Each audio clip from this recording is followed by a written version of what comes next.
Hey, you, come, gather around the campfire, and welcome to the party. This is Party Chat, a JRPG podcast where we talk about everything that we love in the world of JRPGs and other Eastern titles. I'm one of your hosts, Cameron Hawkins, and along with me, as always, is my party partner, Kevin Kenson. Kevin, how are we doing today? I am doing excellent. I feel like I have a little more energy because we're recording in the morning this time, and it's just like, yeah, seize the day, Like we're just like, let's get this Please, going. tomorrow comes. Let's get some So that's a shit little done. sneak peek to a sneak peek of our main story for today. Um, I have a question for you. Okay. And this is not has nothing to do with JRPGs. So like, if if you don't I'm give I'm a I'm shit about I'm this, starting the timer on off-topic talk right now. Here we go. if What's you up? if you don't give a crap about what I'm about to ask Kevin, skip to the beginning. We'll put a time thing in there. I thought about this yesterday while I was trying. I was like, I want to talk to Kevin about this because we are. I feel like distant enough in age where like we can talk about these things, and I think we'll have like really like we will have different enough answers. Sure. And this also kind of goes in line with our topic of the show later. But for you, in your opinion, what is the Mount Rushmore of Disney Channel stars? Oh, I have zero Are you horses not a in this Disney race. Channel I guy? do not get. Yeah, I do not. Oh, Well, come on! no, when I grew up, like I didn't have Disney Channel for a while, and when we finally did get like that level of cable package, whatever, I was all in on like Cartoon Network. I did not really pay attention to Disney, especially live action Disney. Like I caught some of it, but I never was never Well, into it. actually, that's the funny thing, though. Is that, so the reason why I thought about this is because, like, so if you follow like Complex on social media, like every few days they'll just post their like Mount Rushmore for a certain topic, Yeah. and then people just like it opens the floodgates, Yeah, right? sure. I mean that's Um, why you do that topic because it's fun. Like it's one of the yeah, best ways to kind and of just the debate things. Yeah. the first one I saw was Disney Channel stars, and I was just like, oh, because so Complex had Raven Simone, Miley Cyrus, Selena Gomez, and Zendaya. And I was like, I understand how you got here. I Yeah. understand how you got here Yeah, that feels like an because these objective, like people who went on to be successful or at least are iconic but way. and But see, I don't think that should be how you determine that. sure, I don't, that's the other thing about a so Mount Rushmore. Not everyone yeah, uses the same criteria. yeah, like if we're going based off of like, oh, these are the four people that kind of got the most success. Even then, you could argue that Demi Lovato got more success than Raven Simone. Oh yeah, But yeah, exactly. And so, but I do think that Raven and Miley are like definitive, like they have to be on there. I think Selena Gomez and Zendaya, there's a bit more of a conversation there. But because you don't know jack shit about Disney Channel, which I want to be clear here. There are some shows that I watched on Disney Channel that you should watch as a 30-some-year-old adult and you will love. You would generally love. Watch Kim Possible, watch The Proud Family, watch The Sweet Life of Zach and Cody. Those are incredible shows still. And there's more. yeah. I see But where I yeah. think it loses me a little bit is that those first two, I'm like, okay, yeah, sure. Like, I think I have a much lower tolerance level for like, yeah, I'll check out animation. Like, I'll look at something that's like an anime show. And the moment I get into like live action Disney Channel, my brain just, Oh I no, just don't, I just do not Sweet care. Life is the one show that you like. I mean, again, I think you could watch like That's So Raven and have a good time. I think you could watch like some other shows. Sweet Life of Zach and Cody is like I wouldn't go as far to say it is on par with because nothing beats Drake and Josh. But have you watched Drake and Josh? No, Oh my God, Kevin. Kevin, middle name Kenson. it's Scott. Oh my God. You need to watch Drake and Josh. It is one of the funniest shows ever made. Like adult, kid, whatever. It is absolutely hilarious. You would love it. I'm gonna tell Christine. I'm gonna tattle on you and be like, Go for it. Christine, you need I to actually make don't know her investment in this, so I'd be curious to see what her reaction was. I mean, no. she So knows I haven't seen it, but I don't know how much that matters to her. yeah, I'm gonna be like, yo, I need you to sit Kevin down and watch Drake and Josh with him. because everyone will tell you that you need to watch it. And then I can do the fun activity of looking up how being child stars affected all these people. Didn't one of them get arrested in Mexico or something? Oh, Wasn't that a thing? both of them really not great. Yeah, Both of them I was really gonna not say. great. But not like it's their fault or anything. Well, No, no, no, that's so what I yeah, mean. no, Like being a child star, like it's a person. Like it's not. yeah. There's But then, like you celebrate but- a handful of cases where they did turn out okay, and even then, there's always like some drama storyline of how they like persevered and pulled through. yeah, they got through it. But yeah, dude, there are some shows that you need to watch that I genuinely think you will like, uh, regardless of how old you are at this point. Sweet Life of Zack and Cody is literally just like a show where these characters are basically insulting each other 24/7, but it fits the story and it fits what's going on, and it's really funny. It's really, really good. Because like for me, the Sprouse twins, for me, would be on the Mount Rushmore. Because Sweet Life of Zack and Cody is so good. But you could also argue Ashley Tisdale, Brenda Song, like they were also on that show, and then Ashley Tisdale was on Phineas and Ferb, and then in High School Musical. Like I think Ashley Tisdale's definitely in the conversation, and then Brenda Song, like Wendy Wu, Homecoming Warrior, and then like um I think she still does some stuff with Disney to this day, like or like she did of recent years. Like I get that as well.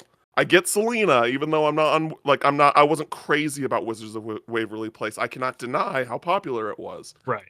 Um, Next week we'll talk about Cartoon Network shows, and then we'll really get into the weeds. Yeah, yeah. But we're gonna I'm gonna hit the timer on the off topic now. yeah, we're gonna get into the news, and then but before we get into the news, we're gonna do some housekeeping. If you've been enjoying this podcast, go to your podcast platform of choice, give us a 5-star review. It helps with exposure, getting our name out there, all that good stuff. And also subscribing to our YouTube channel, Party Chat, a JRPG podcast. Hitting the subscribe button there also goes a long way. If you want to give us a little bit more support financially, we have a Patreon where we have a bunch of different tiers that give different rewards, like getting access to our exclusive Discord where we talk about shenanigans all the time, a monthly Q&A, which we are going to be recording our monthly Q&A for April next week, Campfire Catalog, which is our JRPG podcast, like book club podcast, where we did one on Chrono Trigger, and our next one is going to be on The Legend of Dragoon, which is we've already started playing, and we definitely have some thoughts on, but we're going to save those thoughts for that podcast. And lastly, go to youtube.com/Kevin Kenson and give him a subscribe over there so we can try and get him to 1 million before the end of 2025. Now, we are going to hop into the news for the week. The main thing being, because we decided to record this on Wednesday morning instead of Tuesday night, because I was busy and I had a schedule. The reviews for Clair Obscur Expedition 33 came out, and we're going to do a little review roundup. And the reviews are really, really good. They're And glowing. I'm really happy. I think that, I have been incredibly excited. We both been incredibly excited about this game. I think we both we're in the mindset though that because this was like a first studio game and the team was so small that we didn't think that it would kind of be like that consistent 90 plus average score. Yeah. Which currently on Metacritic is sitting at a 92, which is awesome. And so that just gets me even more excited for this game. We tried to get review codes, unfortunately, didn't happen. But yeah, so I'm just gonna read some summaries on some of these reviews here. We first have the review from IGN written by a good friend of mine, Michael Hyam. He gave it a 9 out of 10, and he said, in so many ways, Clair Obscur Expedition 33 reminded me of numerous classic and contemporary RPGs I love, but developer Sandfall truly understood why those games are so special, and made the pieces it borrowed its own. The creative turn-based combat system is brilliant, keeping me engaged while impressive visual flourishes bring it all together. The story can be a touch messy or melodramatic at times, but there's an earnestness to how it frames mortality, grief, and the small moments of joy we find. It doesn't shy away from the different destructive ways we may handle loss either. All of which is delivered through fantastic performances from an A-list cast that give its story the heart it needs to really hit. The contrast between its artistic sensibilities and old school RPG design philosophy shows a clarity of vision, as if it were scoped just right to focus on the things that matter most, making it a true modern throwback. And so, Clair Obscure Expedition 33 stands strong alongside its inspirations. And I hope that it too can be an inspiration for those who came after, or who come after. Yeah, Awesome. damn. Yeah, no. I've Honestly, read. like, Go ahead. I was just gonna say, like, I think the main note from that, review blurb for me is that last line of like, hopefully, like my biggest hope for this game was that I wanted it to be good for the sake of it being good. Like, don't get me wrong. Like, I want a good game to play. But for me, I think there was a little extra investment in terms of like, we don't really see triple A RPGs, even though this isn't. It's a smaller studio, but you don't see like this style of visuals happen for turn-based RPGs with like a party ever anymore. Really, like this, like usually they default more to like, they want to do a retro pixel aesthetic or they want to go more anime. We haven't had this style in so long that I want this to be like kind of the signal, right? Like, hey, The like, reset button. yeah, like this shit works still. Like the Yeah. audience is out there. Like there's room for this. Other companies can go for it still. Especially when you look at, we've had plenty of talks about like Square Enix and their general direction, and like, I think there is space in the like, this team on this budget made this. Imagine what like an established AAA could do with one of their IPs and like doing this again. So Yeah. I'm very excited on that aspect of it. Like, I want this to be a success because I want it to show that like the audience is here still. Yeah. Um, I don't want to get, again, I'm not trying to get too into the nitty-gritty of my thoughts on Legend of Dragoon so far. Sure. But having played like around 6 to 8 hours at this point, I am shocked that Sony has not tried to remake this game. Like I really am. Like Yeah. I really am. And I think that like this kind of like artistic direction would do really good for Legend of Dragoon. I don't know if you agree with that, but I would like, that's the light I would like to see it in, is a more like realism No, aspect. 100%. I mean, that's a game that, part of its existence is chasing a little bit the success of like other games that were pushing the visual styles of that time. And I think that is a genre that is a game that it would make sense for like if you were to revive it to try and do this type of visual style. Absolutely. Yeah. And this does feel like a similarly to Sea of Stars, right? I think that this is a game that was able to obviously use inspirations from beloved franchises and kind of create its own thing and make it stand out on its own. We see uh like just from the UI, we see like the inspirations from like Persona, right? And how Yep. like flashy and stylistic it looks. And so, and among many other Oh things. yeah, timed And so, hits like yeah, clear inspirations. Yeah. yeah. That it it's really it's just really nice where every once in a while you have this game that you want to be like so good. You think it has like so much potential, and then it actually meets those expectations. Yes. And it, it's not to say that like, oh, we get a bunch of games that come out and are bad. It's not like, don't, I hope people aren't like reading it like Yeah. that. Don't get it twisted. But it's just like when a new IP comes out or gets announced and it just looks like it could be so spectacular, and then it actually does that. Like, that's how I'm feeling today with Expedition 33. I hope to feel that next month with Lost Soul Aside, as I've been waiting for that game for almost a decade of my life. Um, and so, yeah, I am super excited. I'm super happy for the team at Sandfall. Um, and we got a couple more to read because there is some other discussion that was brought up in these reviews that I definitely want to dig into. Another friend of mine, Scott White, over at RPG side said, Clair Obscur Expedition 33 may not be a perfect game, but it was the perfect game for me.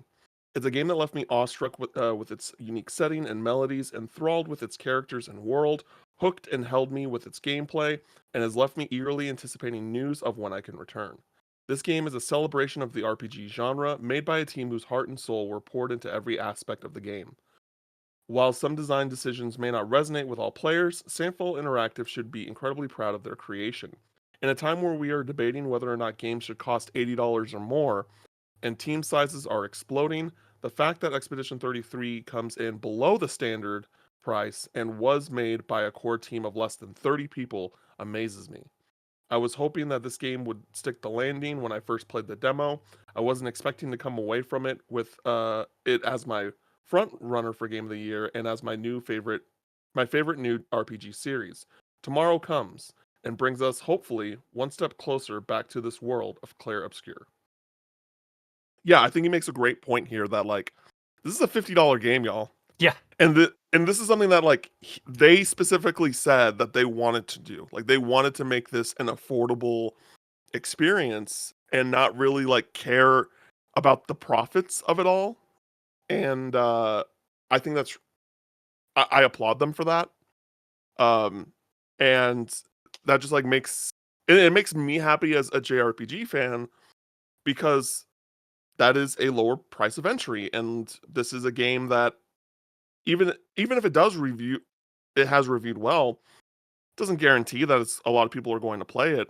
But with that $50 price point on top of it being on Game Pass, it makes it more likely, right? It makes it more likely that people are going to be like, "Oh, this new game came out that looks like a AAA game is actually $50. Let's hop in and check it out." Yeah. I actually think I was having a conversation with some people about this recently in light of the like Switch 2 game pricing, how like, Mario Kart is randomly $10 more. Uh, I feel like we're entering an age where like the standard MSRP doesn't actually mean anything anymore. Like I think like the big companies are going to have their consistent like yes, we're aiming at that $70 like whatever. If Ubisoft is still going to keep pumping out Assassin's Creeds, those are going to be $70. Call of Duty's always going to be at like I think like the standard. But I think the industry at larger, like when it comes to smaller studios, as well as obviously, I mean, the indie sector's already been doing this forever. Pricing games anywhere between 10 and $30, sometimes more, sometimes full.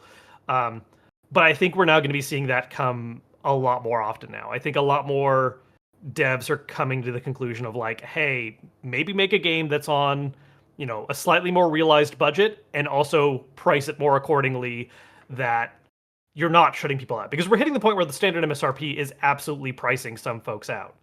And Yeah. having options like this where it's, $50, that's awesome. Like I love to see that. And I don't think it's going to stop with just Sandfall. But I'm interested to see like kind of the ratio moving forward, how many games don't target what is considered a expected standard MSRP. Yeah. Um Lastly, we got a review from Game Informer. Shout out to Game Informer being back. I don't think we They talked about it on this live. podcast, but We did they not. they are back, and that's really exciting. This was written by Kyle. Oh, and Scott gave it a 10 out of 10, by the way. Damn. He did give it a 10 out of 10. But yeah, it was written by Kyle Hilliard over at Game Informer, who gave it a 9 out of 10, saying, "What I admire the most about Clair Obscur Expedition 33 is how firmly it embraces a familiar, if currently rare genre. Big budget, artistically expressive, turn-based RPG. But does so without falling into any of its traps. The adventure isn't overlong, and you don't spend more time than necessary fighting. The world, art, and narrative are unique, but it makes me nostalgic for a game I remember from the past. It's as though developer Sandfall Interactive managed to make a classic RPG with only the good parts. I'm sad in a way to have concluded the journey, but the adventure to pursue the paintress will linger with me for some time." You love to hear it. Yeah, All killer, no I mean, filler. That's what I want. yep. very, That very excited. like that's like Um, I think that's a big issue we run into sometimes with certain games where it's like, hey, we need to have all of these systems. Like we have to have all these things because this is going to appeal to these people. This is going to appeal to these people. We need to have this. We need to have this. And I think there is somewhat a lost art of games that are just like all the mechanics and the gameplay feed into the specific goal of this game, and there you go.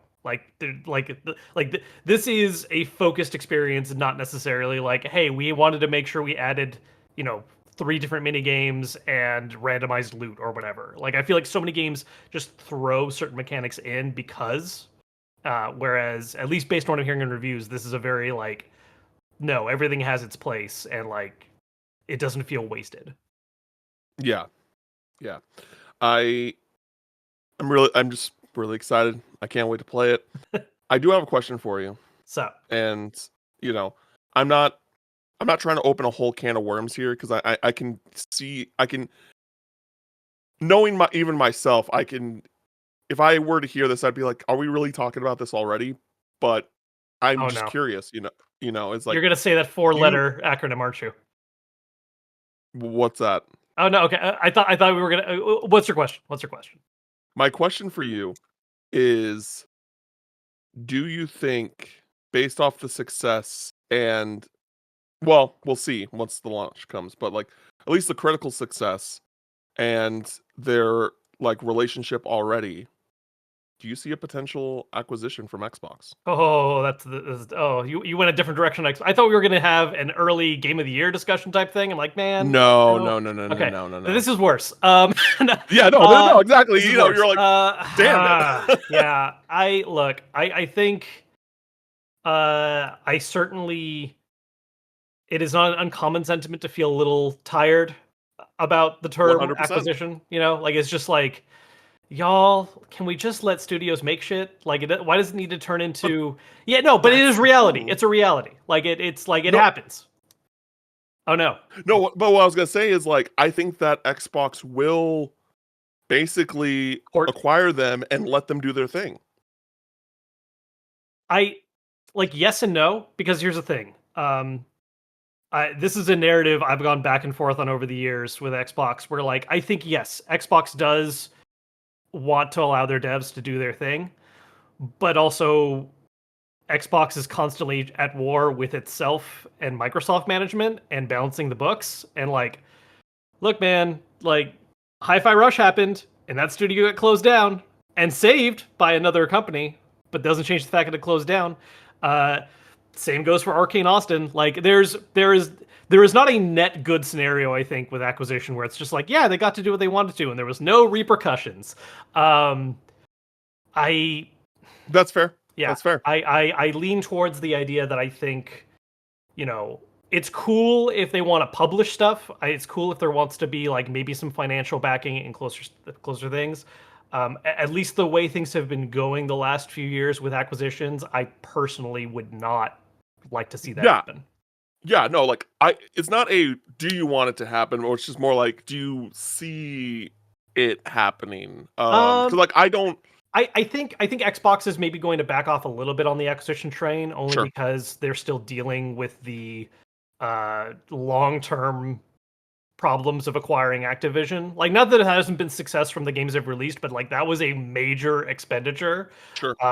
And we're still seeing kind of the occasional news of like, oh, we're maybe refining.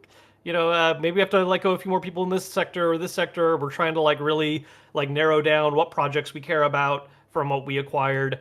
I feel like Xbox specifically is going to calm down acquisitions for a minute. Maybe I'm wrong. Maybe we're going to get this game does numbers and Xbox is like, buy them. We need a JRPG. But I feel like that's not a priority at the moment, just because like Activision was such a significant one, uh, and they're still kind of like working through that. Mm. No, yeah, that all makes sense, and I agree with you. Like I don't particularly like want them to acquire them, um, but I definitely oh if I was Phil Spencer today, seeing these reviews and seeing like and knowing that one the studio likes to make JRPGs, the studio, and Xbox has a JRPG like kind of identity crisis in a sense where like they are trying to get Japan more involved, but the best really they can get from that is like getting things on Game Pass and like they're not particularly like their kind of business model of exclusives is more or less over with. Yeah. That like I would be side eyeing Sandfall. I'd be side eyeing Sandfall and being like, hey, we can't really get these long tenured studios to do something with us in a real way. Look at this brand new studio that released this incredible, Western developed JRPG.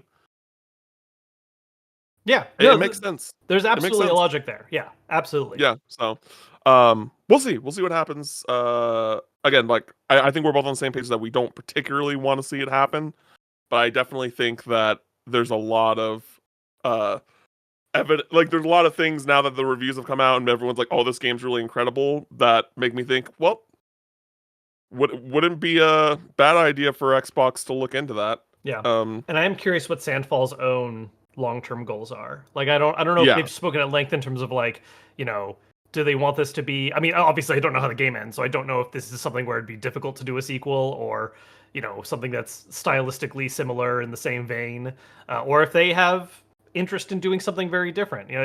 That's the problem too with like having a that's true. big huge hit right out the gate is like, did you want to do another one of these? Because it seems like people are going to want you to do another one of these. Like this is what you're Yeah, known for now. So where's the direction moving ahead? that's very true. That's very fair. We'll have to wait and see. Next story we got is Ghost of Yotei. Ghost of Yotei is officially launching on October 2nd on PS5. And the pre-orders for all of its fancy editions, and the game in general, is going to start on May 2nd, which is, I believe, a week from Friday. So the next Friday. Um, they released a new trailer. If you want to check that out, you have the ability to do so. But yeah, so the pre-orders go up May 2nd, at 10 a.m. in your local time zone. Um, and there's going to be a normal edition, a digital deluxe edition, and a collector's edition as per usual. Um, the if you pre-order the game, um, you will get the Atsu and Yotei 6 avatar sets and an in-game mask. Uh, and the standard price is going to be $69.99 USD. The digital deluxe edition is going to be $79.99, and it comes with the full game, in-game bonuses, including the snake armor set, as well as an alternate die for your starting armor. You'll also receive a unique horse color and a unique saddle die, plus an in-game charm gold sword kit and an early unlock of travelers maps, which allow you to find statues throughout the game, throughout the world, to upgrade your skills. Um, and then the collector's edition is going to be does not have a price yet. They have not revealed the price of it yet, which is interesting. That might be. That's You think that might be the tariff thing, Oh, or 100%. That they're okay, they're yeah, probably figuring out which items are being sourced from where and how much it's going to cost to get that sent out. Like that's yeah, absolutely like there's like announcing all the other stuff. I don't think there's been a situation like this where I mean, I'm sure there maybe probably has been, but it is not the norm. Certainly. yeah, Yeah, I would say tariffs are absolutely why. The okay. world economy is all over the place right now. No, yeah, for sure. So this will be pre-orderable specifically on PlayStation Direct, which I really wish they stopped doing that because that website is a mess whenever they do big pre-orders for stuff. So this packed edition includes all of the pre-order bonuses, all in-game items from the digital deluxe edition, and a digital copy of the game. So no physical copy if you're a physical guy that likes collector's editions. As well as a replica display edition of Atsu's Ghost Mask. The mask is built to scale with Jin's mask from our Ghost of Tsushima collector's edition. If you have both, they will look great next to each other on a shelf. According to this, is all through a press release I'm reading. To be clear, the mask measures a 6.8 times 5 times 5.9 inches and is made of resin, plus includes its own display stand.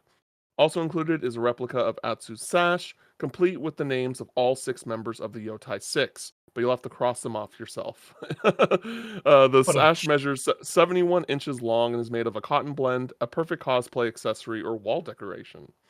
There's also a replica of the Tsuba from Atsu's katana, forged by her father in the image of 2 twin wolves. This Tsuba measures roughly 3 by 3 inches and also includes its own display stand. In addition to all of the above, the Gotsu Yotei Collector's Edition also includes a pouch of coins and instructions to play Zeni Hajiki, a game of skill you'll play throughout Ghost of Yotei. I love when Collector's Editions include the game that is in the game. Yeah, I love that. Yeah, I was actually gonna say, like, looking. It was. Wait, hold on. Before I get to my point, is that everything in there? Is there anything? Lastly, there's also a foldable papercraft ginkgo tree, along with a wolf at its base, and a set of 4 5x7-inch art cards featuring the sash, the wolf, Atsu's ghost mask, and our key art. Yeah, so the point I was going to make is that this collector's edition is both a great example of things I love in collector's editions and things I absolutely hate. Like this, look, when I get a collector's edition, give me like 2 cool things. Like if this was the mask and the coin game, like that was it, and it was, obviously we don't know the price yet, but like drop it $10-20, perfect. Grab it. Like that is fantastic. But then I'm just like, cool, man, art cards that I gotta either get a portfolio to put all my art cards in or something, and then a papercraft tree that I'll put somewhere if I assemble it, I guess, and then a little coin that I can maybe put on a display I have somewhere. Like it's just like I don't need 70 small things added in. Like get to the point. The mask is cool. The coin game is cool. You could have one of those other little things maybe, like the Tsuba, and like I'd be like, all right. It's just like I get so frustrated sometimes when I'm just like, I don't need my collector's editions to have this much stuff. Like it's just not like, ultimately I really want 2 of those things. I don't need the other 7. I want to respond, but also this could also be a topic of the show. Sure. For me, I'm one of those people that I love collector's editions. Sure. Normally for me, if it's like a 200, 150 around there collector's edition, and I get a steelbook and like some sort of statue or like physical prop that I care about, I don't care what the rest is. Yeah. Like that's just gravy to me. Sure. Like again, like the Persona 3 Portable collector's edition that I got from Limited Run. I bought that just for the Evoker, dude. I was like, Evoker Shadow Box? Yes. Shut up and take my money. Yeah. Right? I think where I get frustrated with it is that it turns into a weird guilt thing, right? Of like, well, these are other limited items, but like, I'm not going to throw them away. But then what am I going to do? Where do they go? Just where does all this end up? In your box. In the collector box. They sit there. Yeah, and then I just have boxes. Like, because I don't care about holding on to collector boxes. Like let me have you don't like the collector boxes? Usually no. Like if the box itself is meant to be some kind of really interesting thing, sure, but most of the time it's just a very large rectangular box that is to put all the stuff away in. Dude, and like it just amasses. It just amasses over time. Like it's cool if you buy 2 collector's editions ever. But if you're buying collector's editions like 2-3 times a year more, I assume you didn't buy the Spider-Man 2 collector's edition? I did not. I did not get that 7 inches of Venom or whatever. Yeah, the 18 inches of Venom or whatever. That's right, yeah. So I did. And when I unboxed it, just so I could see the statue and stuff like that, and I put the lid back on. So like there's the main box, and you pull it out, and it's just like a black box with just the white Spider-Man logo on it. It's really nice and clean. And when I put the box back on top, one of the corners just ripped through the top of the box and just ruined it. Yeah. And so now, and I shouldn't care that much, but I'm just like, I spent so much money on this fucking thing, and the box is fucking ruined. I can't show off the box now. I gotta go to eBay at some point and buy a replacement box if someone's just selling the collector box because of this bullshit. And like, so there is, there is a risk to buying collector's editions. That's all I'm saying. It can be rough out here. Like every time I like look at my Spider-Man 2 collector's edition, I just like I get mad. I'm like, I can't believe this happened. But yeah, this is not a collector's edition for me. Like, it's cool. What I will say, for those that do care, I think it's cool that the mask is the same size as it's the 1-to-1. Jin's match. I think that's awesome. Like, that's something that I appreciate.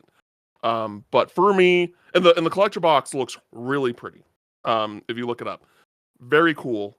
I just nope, not for me. And we talked about this with Death Stranding 2. Like, I am so excited for Death Stranding 2. I don't care about that collector's edition. Like, the first one had the bridge baby, and I was just like, shut up and take my money. I was like, cool. And even then I got it. I didn't even get it at launch because I never played a Kojima game at that point. Mm-hmm. And so I like played Death Stranding. I'm like, I like this game a lot. And then I saw like, oh, the collector's edition is like on a severe discount. And I'm like, hell yeah, I want that bridge baby now. Like, now that I know that I like it. But yeah, going into Death Stranding 2, I'm like, nothing that outside of the doll, right? They have the doll replica. And I'm like, oh, that's so good. But everything else in it, I'm like, I don't care. I'm not going to spend $200+ on this. So it is what it is. Yeah. Unless Kojima Productions wants to be cool and send us a free collector's edition, Just Kojima, if you're listening right now, if you're Kojima, if you're one of our regular listeners, just so happens to be. Yeah. Kojima, come on, you're listening on this, right? PlayStation, you're listening to this podcast, right? But yeah, so that's cool. I'm happy to play Ghost of Yotei. I like Tsushima. Like, I hope that they do some updates with the combat because I think the combat isn't super great outside of the duels. Duels were great, but for regular enemies, it got a little. I see what they were going for, but there's definitely some refinements to make to really streamline it a bit. Because I really loved a lot of the mini games, like the interactions and like that stuff was great. Like I loved the bamboo cutting mini game. Oh my god, I love me some good. I love me some nonsensical haikus that I make up on the whim. I did not like. I did not like actually. I don't want to like go too in the weeds in this, but I did want to bring up real quick how funny it is to me that I don't think it's an entirely fair comparison, but I understand why it happened. You had all the comparisons of like Assassin's Creed Shadows versus Ghost of Tsushima, because it's like, oh, Assassin's Creed, they avoided Japan for so long, and then they finally did it, and it's just going to be Ghost of Tsushima, which is like not. I get it, but they're not really. I do find it hilarious how this is like the main plot of AC Shadows. Like you are really? you are a woman who, like, when young, had your family slaughtered around you. Assassin's Creed Shadows adds the whole like, oh, also the Assassin Brotherhood, whatever layer to it, and it's different like time periods and that kind of thing. But it's like, yep, you're a woman whose family was murdered before you. You were left for dead. You managed to survive, and now you have vengeance against a specific list of people who are all wearing Onryo masks that have different themes. It's like the exact same main pitch. Like Naoe story. Like the base pitch at least is that. I'm sure there's gonna be plenty of different details, but it's like, and look, revenge stories are a trope. Like, this is not a brand new thing in and of itself. It's just funny how much of it lines up like perfectly. Cool. I did not know that. Yeah, it's pretty funny. Yeah, there's like JRPGs aside, there's so many games I want to play, but I'm so fucking poor. I can't make money. I need to pay my making bills. money takes time. So there, it's the whole, I love the post 20s. It's great. Okay, so now we're gonna get into the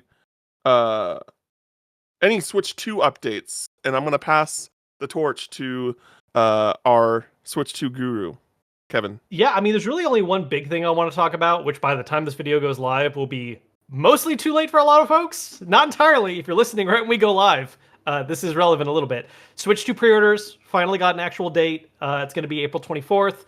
That translates to midnight and late night April 23rd, which is while we're recording, for most online retailers. The only time you're going to have a chance to pre-order outside of that is if you have like a local GameStop, because GameStop divides their online and in-store stuff. So if you weren't able to get an online pre-order, during the night, and there's a GameStop near you, you can try to rush towards them at open and see what happens. But yeah, I'm very curious to see how fast this will sell out and what quantities are going to look like at release. But yeah, those pre-orders are actually happening. We had all those fun price increases for accessories. I don't think we were able to talk about that before, but No. the games and the system have stayed the same price, thankfully. But accessories across the board are going up, some of which are quite a bit. I think the thing that's actually the most painful for a lot of people bringing attention to are the amiibo, where like amiibo in general have already been getting more expensive because they have been using like better quality stuff and then all the stuff that's third party licensed, but they went up even more. Before all the tariff stuff happened, we knew that the Zelda amiibo were going to be $20 and the Street Fighter amiibo were going to be 30. And like, look, 30 is a lot of money for something like that, but it still was like I was like, okay, like they are pretty intricate looking. Maybe I'll like grab Oh Jamie yeah. specifically. Like they're pretty damn cool looking. Now the Zelda amiibo are $30 and the Street Fighter amiibo are $40, which is Ooh. a big ask for Ooh. figures of that size. Like that is like before it was already kind of expensive before, but like you could kind of rationalize it to yourself. This is a lot. I mean, that's $120 for 3 Street Fighter amiibo before And to tax. put it into perspective, the last amiibos before this was Sora, right? Sora was like the last. I think there might have been something since Sora. I feel like there's been a couple odd ones here and there. It's been very sporadic. But yeah, I'm pretty sure Sora was the last amiibo that dropped. And assuming that that is the case, and to put it into perspective, Sora was $16. yeah, that was like the Sora standard was rate. So and because the thing was like, and I'm still really mad at Best Buy. Best Buy did me dirty. I bought 3 of them. I bought 3. One to have on display, like out of box. One to have in display, in box, and then one just in case anything happened to them. And all those boxes came through fucked up. Like they were all like they're pointless. Like I need to buy 2 more Sora amiibos because the other 2 were just destroyed. Anyway, was I correct there? Were you looking that up? Yeah, I was double checking. Yeah, so that one was a lot more recent than I thought it was. I didn't realize that was just last year. Like that's wild. Yeah, it took a while, Yeah. but But yeah, and that like 16 to 18. that was a It was like, really nice. yeah, It's a really nice amiibo. yeah, and that is like that was the standard price range for a while. Like 16 to $18 was where most of them kind of sat, and every now and then, if it was like a larger one, or if it was like because of a third party license IP. Oh, cat cameo. Uh, but yeah, like it was rare to see them go over $20, and Yeah. now like the baseline Zelda ones are 30. Like that is Yeah, absolute pain. like the Steve and Alex double pack, $30. Yeah, You know what I mean? yeah. Pyramid And Mithra, I like think, was also or Pyro. yeah, Pyramithra was also $30. Which shout out to my homie Ryan Mitzler, who got me the last one at Nintendo New York the day it came out because I missed the pre-order window, so I had to be like had to reach out to my friends in New York like, hey, can you get this amiibo for me? Anyway, Yeah. So that's spicy because like and again, accessories across the board have gone up, but I think in some of those cases, while it is expensive, it feels a little like it's an easier pain. Like a $10 increase on something that was $80 to begin with is like, okay, that sucks, but that's not as bad as something that was 20 going up by 10 or 30 yeah, going like up by 10. Like the percentage increase is quite a bit more. yeah, because like first and foremost, those Street Fighter amiibo look dope, like Oh yeah, really good, like awesome looking. like probably the best looking amiibo so far. I still think like probably the best looking one in general for me is Joker, but still very awesome. And the like when it was at $30, I was like, okay, I can see myself getting these down the line when I have the money, yada yada yada. Yeah, or like Now getting that it's one out, that you like oh, my favorite character of the set, cool. I'm one of those people like I got to get them all. Yeah, You I know what I get you. mean? I get But now that they're $40 each, I'm like, I don't think I'm gonna get any of them. you. Yeah. I like Street Fighter, not like that. Yeah. No, not No, like that. I'm similar. Like I've kept up with, so for the most part, like I wasn't grabbing every amiibo as they released, but I was trying to keep up with certain series. And like Yeah. I think I'm actually missing one amiibo. I have all but one like Zelda amiibo. I don't know if I'm gonna go out of my way to grab this full set of new ones because that's what is it, 5 that we're getting, and they're $30 a pop, $150. Like I just that's spicy. That is a lot. Yeah, and again, money doesn't spend the same as it did back then. Like $20 for an amiibo in 2019 felt like a much easier spend than, even $20 now is like I don't. That's a couple meals, maybe. Everything is so much Yeah. more expensive. It's just pain. Yep. Yeah, it is. It's not great. It's Not not great. great. Yeah. No. Um, cool. Well, as we said before already, I am not getting a Switch 2 at launch, but Kevin, you are because that is literally your job. Oh yeah, So like that's just there's no choice here. Like I like yeah. in order for me to keep making money, I have to grab one of those immediately and make content. Like that is like my whole back half of the year plan is just Switch 2, Switch 2, Switch 2. I mean, I'm going to miss some of SGF for it. Like I just have to. Like I got yeah. So also just because I saw a quick thing here, it looks like there were 2 double packs for Splatoon that came out after Sora, but Mm. Sora was the last single to come out. So Yeah, they were doing double um, packs for a while. That was like a focus for a bit. Which I mean it made sense for yeah, some of them, but they've kind of always done that, right? With the Splatoon ones, they kind of like put them in the double packs. yeah. Um, cool. Alrighty, so we're gonna go through some quick little stories. We're not gonna dive deep into them. First off, Dynasty Warriors Origins is getting a photo mode update. It's out now.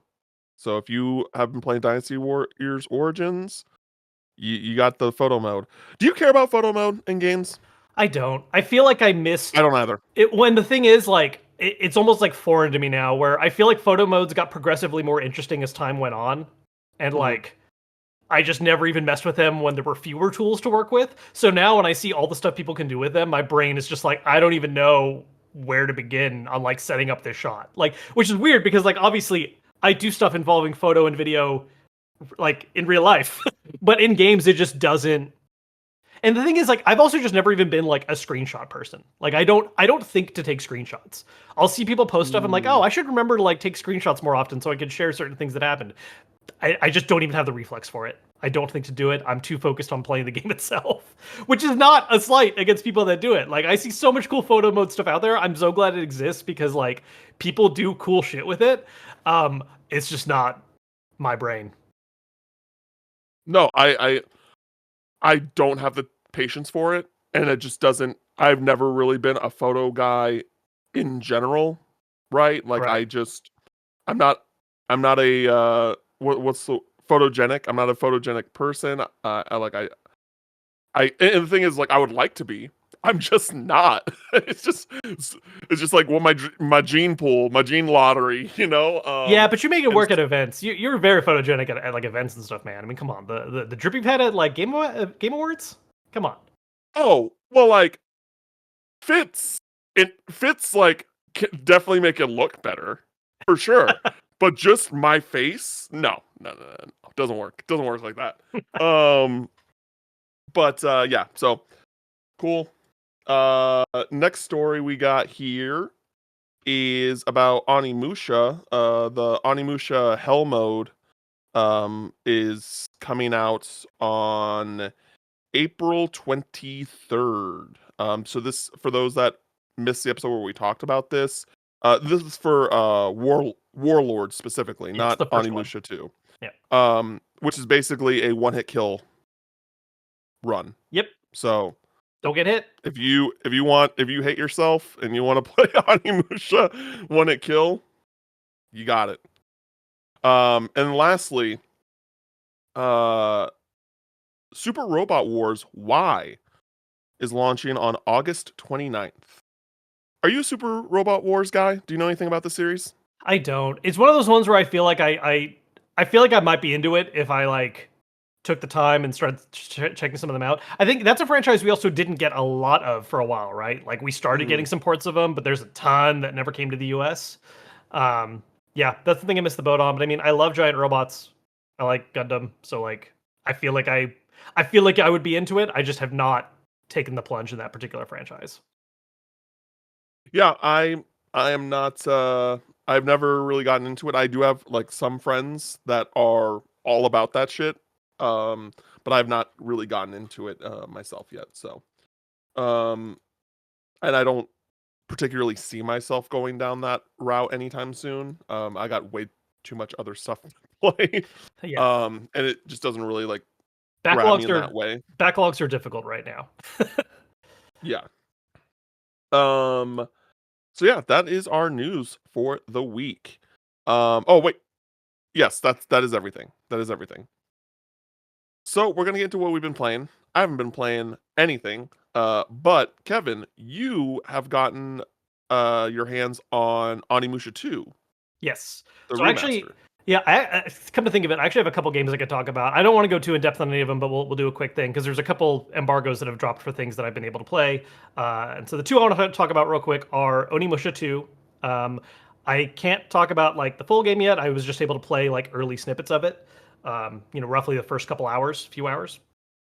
And then I also want to talk a little bit about City of the Wolves.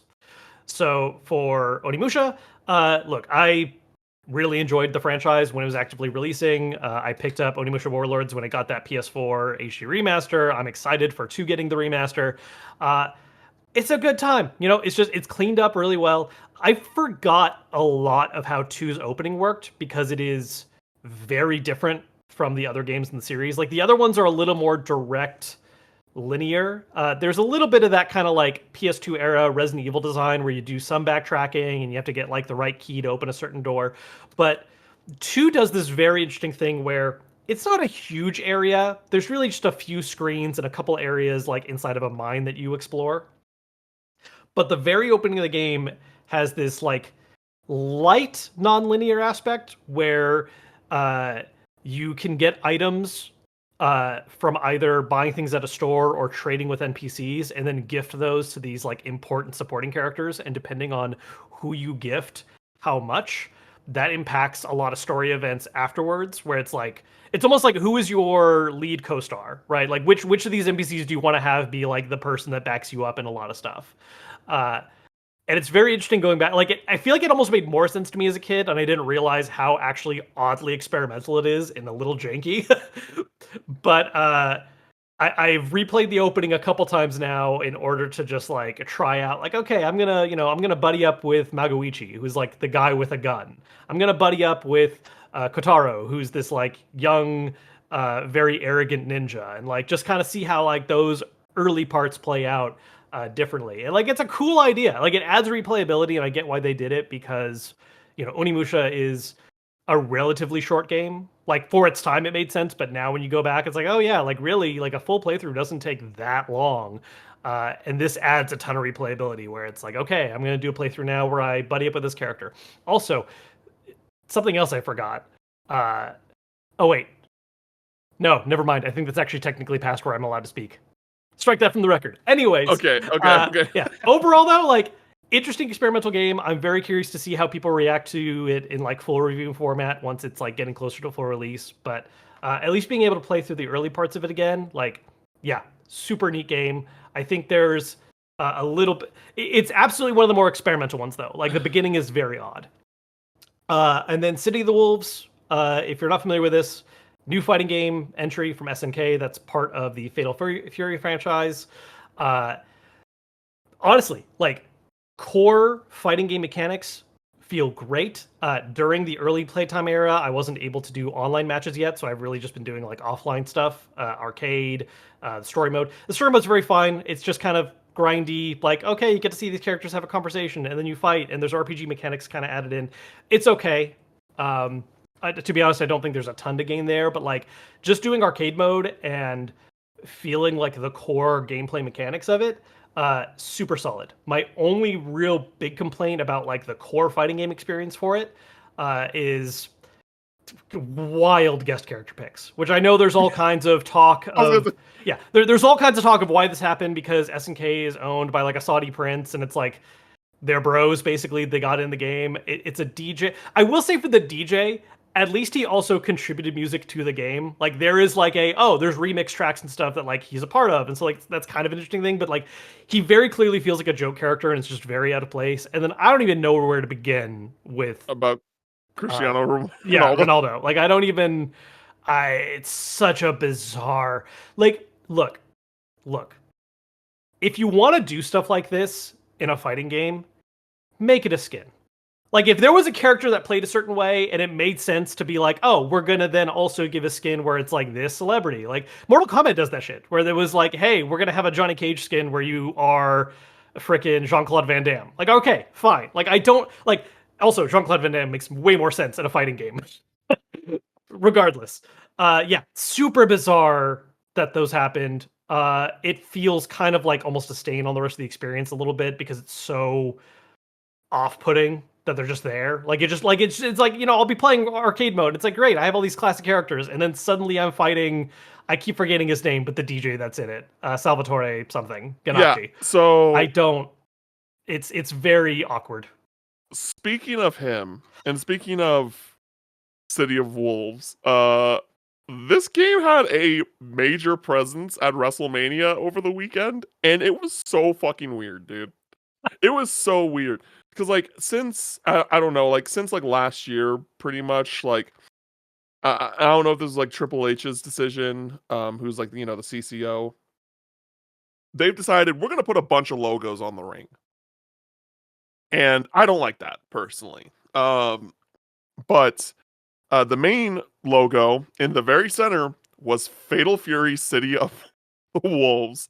And it was just so bizarre just seeing all these like really like big moments happen, and then you're just distracted by Fatal Frame City of Yeah. Wolves logo in the center.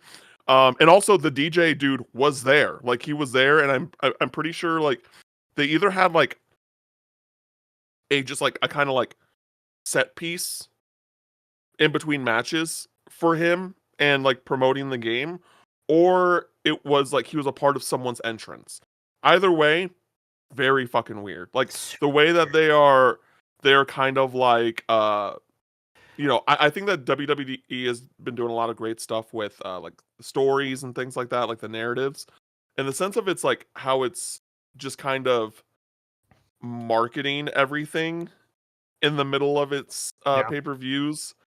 That part of it I'm not Well, super especially when big it's a fan of. pay-per-view because you're paying to watch this, so why are you all it's the classic like, look, I get ads when I'm watching something for free, but like if I'm paying you for this, why am I getting this on top of that? It's also Yeah. a matter of like, look, dude, it's time, place, and synergy. Like, I think the idea of video game stuff at a wrestling event makes sense to an extent because there is that crossover. There are a lot of people that are like into both. Although I would say I feel like a lot of the wrestling fans I know that are gamers are very retro coded. Like I don't know how much like I feel like Fatal Fury does make sense a little bit to like feature there. The problem here is where's the crossover of Fatal Fury fans and this DJ and Ronaldo, right? Like it just doesn't make sense. Like they're like celebrity cameos in general are weird, but there are ones where you could be like, okay, like I get it. I understand why there are people who love this franchise and they also love this thing, and that makes sense. It's the way Mortal Kombat leads into all of its random like 90s nostalgia stuff because there's just a very strong like crossover there for people. Um, it just feels so nonsensical in this particular case. Like I mean like there have been some crossovers I haven't cared about in the past, like Star Wars and Soul Calibur always felt super weird to me and off-putting. This is so much worse. Like I just like this probably is going to go down as like some of the weirdest and worst cameos. Like the game outs again, rest of the game fantastic. Like solid, good fighter. If you've liked like classic old Fatal Fury stuff, I think there's some great ideas here, and I think it's just like a really fun alternative like within the fighting game scene right now is like another one to pick up and try to see if it like sparks in your brain the right way. But it's just what's going on with these cameo characters. Like it's hard not to talk about that. Yeah. Yeah, that's fair. Well, Yep. Oh, also, I think I forgot to mention this bit again. Obviously, these were both games I played under embargo, so thank you very much to respective companies for letting me get a chance to play early. Yeah. And, it should go without saying, because we got like the little Todd pillow there, that Oblivion 4 remaster is out. Not a JRPG, but, Yeah, that's cool. I put some time into it. I'm glad it's here. I'm not going to go all in right now just because No, so no. much other stuff is happening. Like I've played Oblivion. I like it's cool that it's prettier, but like I played Oblivion very very thoroughly. So like it's cool to Yeah. revisit. I'm gonna jump back in some time, but like I got Expedition and 100 line tomorrow. That's what I'm. Oh, yeah. 100 line too. Oh, my God, dude. Yeah. Hopefully next week, our what we've been playing is just us discussing our time with Expedition 33 so far. Like, I've been super busy, but I'm going to find time. I'm going to find time to play this game. I'm not fucking around here. Like, I'm gonna find the time. So we'll see what happens. But that's the ideal situation for next week. But we're gonna get into our topic of the show for this week. That being our Mount Rushmore of JRPG protagonists. So initially, when we were talking about this, we were talking about doing our just like the Mount Rushmore of JRPGs. And then we I think you brought up like, or we could do like JRPG protagonists. Well, And I so or yes, please, yeah. no, like yes, protagonist, but like it's also like if you did, even if we stuck with like just games, like who is the face that you would use for that game? Because it's not like you're gonna put Mhm. like the cover art of Chrono Trigger on a mountain. You know what I mean?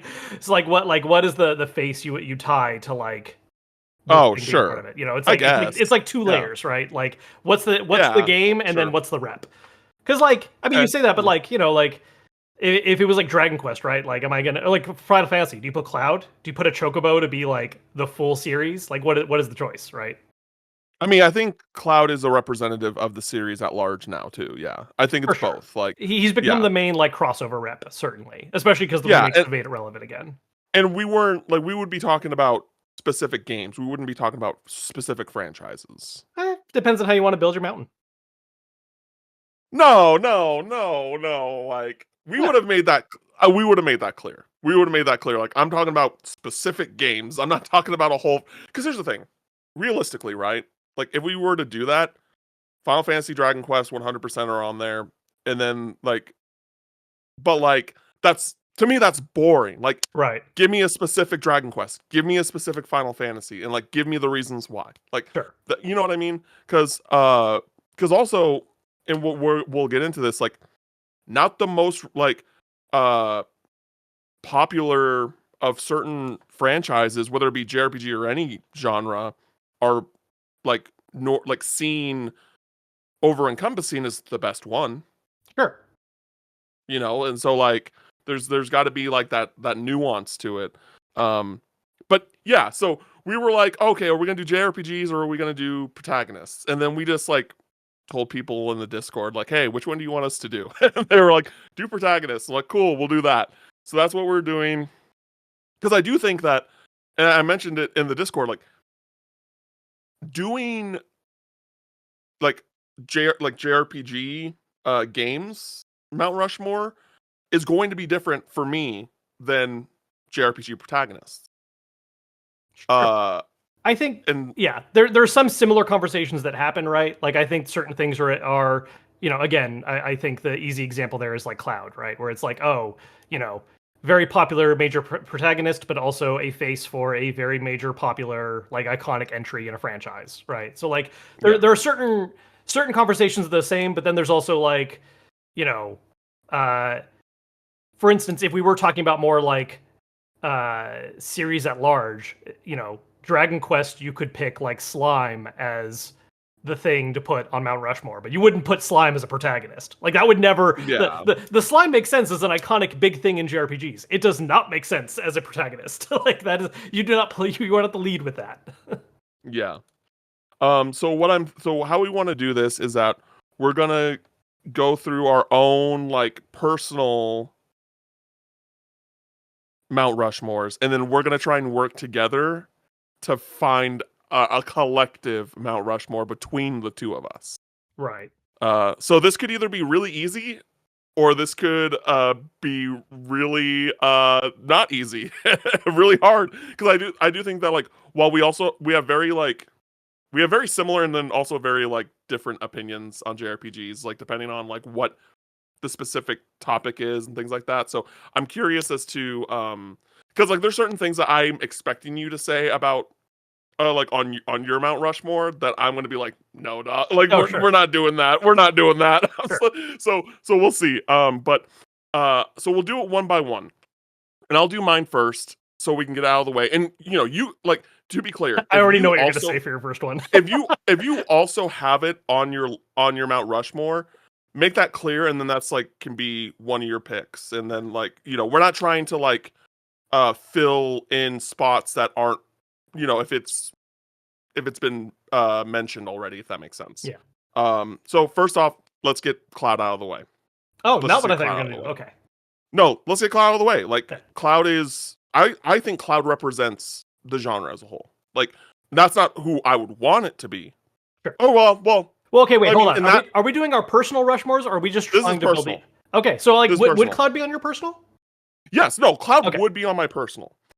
But like I'm saying, like as a genre rep, like that's something a whole different conversation. Like Sure. I think that Cloud is just undisputedly the face, but like but he is on my Mount Rushmore. He would be on my Mount Rushmore because I do think Cloud is a really interesting character. I really like Cloud as a character. I like and I think Final Fantasy VII is while again just the argument for people that aren't in this call, and well, speaking for yourself as well, 7 isn't like your favorite Final Fantasy, and like a lot of people really love 6 and 10 and like things like that, but there's no denying the historical impact that Final Fantasy 7 had, Oh, at least to the West. yeah. And I think that again, Cloud is a super interesting character, and like just learning the two we should have clarified this before we started this. There are going to be spoilers in this discussion. If you care about spoilers for like potentially any JRPG that is notable, you have been warned. You have been warned. This is your warning. Get out now. But like, when you find out the truth about Cloud and you find out like everything that he's gone through, you realize that like it was all like not true, and Yeah. Unreliable that narrator. Yeah. the unreliable narrator. All of that was really eye-opening for me, and I think that he is a really interesting character because that, but I also like that he is this kind of like he's kind of like this nerd. He, like you get that like in the sense of at least in the dialogue of I think the original actually does this a lot better than the remakes, but like he's like really bad at being cool. Yeah. No, the remakes make it so much clearer. Yeah. Like Oh, that is you think the remakes make it better? that like how awkward he is. Okay. I think there's a difference between awkwardness and then bad at being cool. Well, I think there's it. Yeah, I guess it depends on how exactly you like how you think it should be I think depicted. I think I- the remakes do a good job of like he is cool within certain moments, and then there's usually something to help shatter the illusion a little bit of like him being a calm, put together person because he's not. Yeah, because I think that like in the original, through like the dialogue and like the way that the dialogue is written, it very much comes across as like, oh, this guy is kind of a nerd, Mm, and but like but he like presents himself as this badass of sorts. right. You can kind of get a sense from the beginning, like not from the very beginning of the game, but like from early on in the game that something's off about Cloud, even before there's like the hints in the narrative, because of the way that he interacts with the party members. Through my point of view. And in remake, I think that like it might be a little bit more apparent just because like we know the truth behind Cloud, right? Um, but for me, I think like uh he has these moments, right, where he is like embarrassed or something like that, where you kind of see that wall come down. Sure. But I would say like in general, it was just more kind of like awkward. He was just like kind of I wouldn't say bad at being cool. Hmm. Um, but the thing is like when you get to 'cause, and the reason why I'm pushing this bad at being cool narrative or like viewpoint is because like the beginning of the game is literally a bombing mission, and you do this, you're doing all this cool stuff, you beat this boss, you blow up this reactor. It makes this it brings this first impression that Cloud is a badass. But the more that as the game continues Yeah. and he's interacting with people, it's like, no, Yeah. you You're not you're a okay. nerd. You're And, not a badass. yeah. You're a nerd. Like, you know Right. what I mean? And so that's like why I use that as an example. Uh but yeah, and then again, when you learn the truth about Cloud, and his connection with Zack and all of that, I think is really compelling. And I think that Cloud, again, while you may not think that like 7 is like the best Final Fantasy or whatever, I think that Cloud is definitely one of the most interesting protagonists of the series, and I think that him being on like not just my Mount Rushmore, but the Mount Rushmore is totally justified. Oh, yeah. 100%. I mean, like, look, like, so he didn't make my list, but this is because, Wow. I'm leaning into the personal aspect. Sure. There is a Final Fantasy character, but it's not him. Oh yeah, I know who it is. I know who it is. Do you? But Oh, yeah, maybe I don't. yeah. But like, yeah, I think we'll revisit it really quickly when we talk about the objective one. But yeah, I think there are a couple characters that feel like obvious choices, and Cloud is like the first one. Like Yeah. I just think, especially like, if we're talking about from the sense of like, you know, I realize this isn't the sole metric for everyone, but like even just the concept of being iconic. If you talk to a random person who doesn't know much about JRPGs, Final Fantasy VII is going to be one of the things they're at least vaguely aware of. Like Or that's they see the just Buster Sword. yeah, like it's They just know like what the Buster Sword is. yeah, and not to mention that Cloud absolutely served as a blueprint for how like the spiky-haired pretty boy protagonist became a thing for a while. Like, Yeah. like Visual K was an influence into his design, and then that kind of bled over into so many other later designs for characters.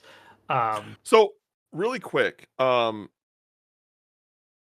never mind because I completely forgot. Go ahead. Okay, good talk, good talk. Sorry. I'm glad we can have Sorry. these side convers. Yeah. So yeah, I don't have a counter argument. Like I agree with you. For my own personal list, when I'm thinking protagonist specifically, I broke the rules a little bit. I didn't pick a protagonist. I picked a very important character to a particular game, but I think Oh no, it's got yes, to be a protagonist. A a protagonist. protagonist is not necessarily just who you're playing as. No, I think this is a central character that makes sense, and to me is also, I think, somewhat indicative of like a lot of general things for the franchise as well. Um, like you can cheat a little bit on this. I'm cheating. I don't care. It's my list. I'm putting what I want on my mountain. I'm putting Vivi. Oh, I remember what I was going to say. Oh, This doesn't have to be like I'm not doing this as ranked. Like, Cloud's not my like number one oh, or anything sure. like that. It's just like Yeah. four No, four we're just names. we're Four picking characters. four. Yeah. Yeah. There So yeah, because Vivi. I expected Vivi. yeah. Yeah, yeah. Okay. Yeah. I don't know. I don't get to be spoiled because I'm one of the one of the podcasters. I don't know anything about Vivi's backstory. Yeah. I have been Well, and I I am a will say, virgin. So part do of not yeah. So, and I do will not say tell me. part of what makes Vivi interesting is that he also doesn't really know a whole lot about his backstory. It's definitely one of those learned things through the plot, and he's a very central character. Like I would argue that I think one of the things Nine does very interestingly is that there are kind of three leads. Like yes, Zidane is the main character, but for a while he's kind of just also there, and so much of the plot is much more centered on Dagger and Vivi, and then Okay. like Zidane kind of gets his additional major plot stuff later. Uh, but Vivi is absolutely like a driving force of a lot of the themes of that game, and I think a lot of stuff that gets visited in a lot of Final Fantasy games. Not to mention, I think it is very interesting that from a design standpoint, they really did look at, hey, what's an iconic thing we did, however many games ago, and we just make that into an actual personified character. Because like that design is the Black Mage. Like, sure, he's got a little bit of his own, like it's a little more patchwork and ragtag take on it, but like they were like, look, what if we just took the Black Mage design from one and made that character?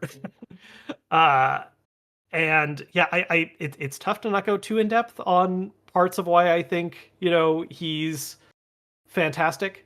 But like when I think of, there are Final Fantasy characters that I certainly like a lot from a design aesthetic, or I just think are cool. Like if I was just putting dudes I think are cool, it'd be Aura on this mountain right now. But I think in terms of like the significance of the character and the way the storytelling is handled, and again, I think there's this extra little weight to being like, the Black Mage. Vivi's on my mountain, like for sure. Like that's just like if I'm gonna pick a Final Fantasy character, like I think part of what's tough with picking protagonists, and this doesn't apply to Final Fantasy, at least not all of them, is there are so Okay. many like silent ones that I like them and I think they're cool, but I think it's tough to put them on a mountain. I do have one silent protagonist on my list, but like I feel like it's a And I very think I know who it is. you, I think I know. you're probably wrong. Actually, I think I might Okay. surprise you. I might surprise you. Okay. Okay. Yeah. Um, but yeah, anyways, yeah, like I think even though he's not a traditional protagonist in the sense of this is who you start off playing as, which you kind of do actually in 9. um, yeah, Vivi is just like an easy choice for me on a personal one. I do concede if we're doing the objective list, it's got to be Cloud. Like I have no illusions about that. But for my own personal list, I got to go with the weird little guy. That's fair. Because I mean, like, again, I went with protagonist, but like, my favorite Yeah, Final Fantasy character is Tifa. But sure. like, I'm not gonna put Tifa up on there. Yeah. So my next one is going to be Erdrick Oh, from okay. because I think that he so far, again, I haven't played 8 or 11 yet, and I know that those are like the two like more beloved uh Dragon Traditionally Quest games of the structured kind ones of ones, yeah. of what I haven't played yet, but I think that he's the quintessential hero. I think that if there's any hero that is to be represented for the franchise, it is Erdrick.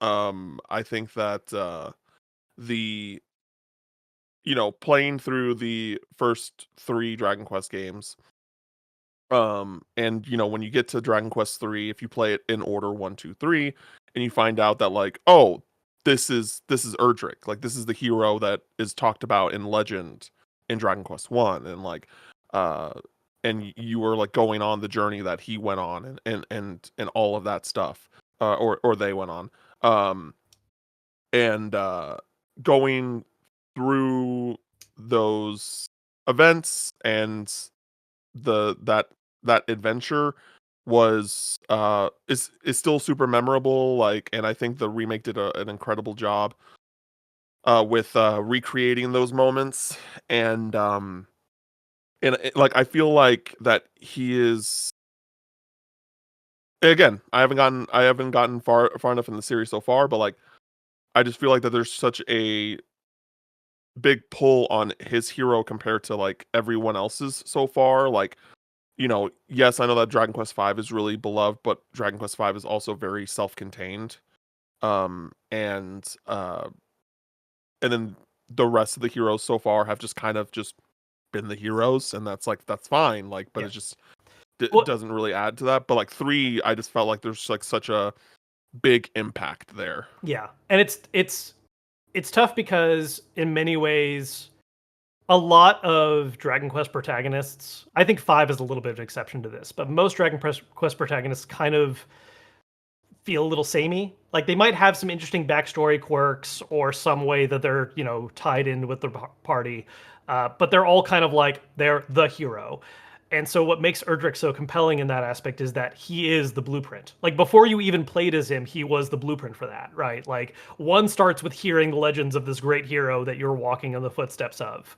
And so he really is like I would agree with that for the most part. Like, because I have played those later Dragon Quests, and while I like those games a lot, and I would argue, liking some of them more than 3, if I'm just talking about like hero status, Erdrick is the one. Like that is the concept that they established that in the first games when he wasn't even on screen, and I think the journey that you play through in 3, as well as the again, it's a little difficult with silent protagonists, but I think in terms of the actions and story that you progress through, especially with the way I think HD2D helps to add a little bit of extra with like, kind of following your dad's footsteps a little bit in Trail. Um, yeah, like it's just like Erdrick is the blueprint for that. And so that makes sense. Yeah. Yeah. Well, if you're going to do silent protagonist, I'll do my silent protagonist, which I'm going to guess you thought I was going to say Chrono. I did think you were going to go with Chrono. Which, like, look, and this is where that I difference. think I know what your alternate one is going to be. Oh, maybe because I was thinking about it. Is it the P3 protagonist? No. Okay. I'm throwing you way off. Yeah. Yeah. No. I'm kind of surprised I put this on my list, to be honest. Like, I was looking through protagonists, and I was like, you know what? Yeah, I would put this on mine.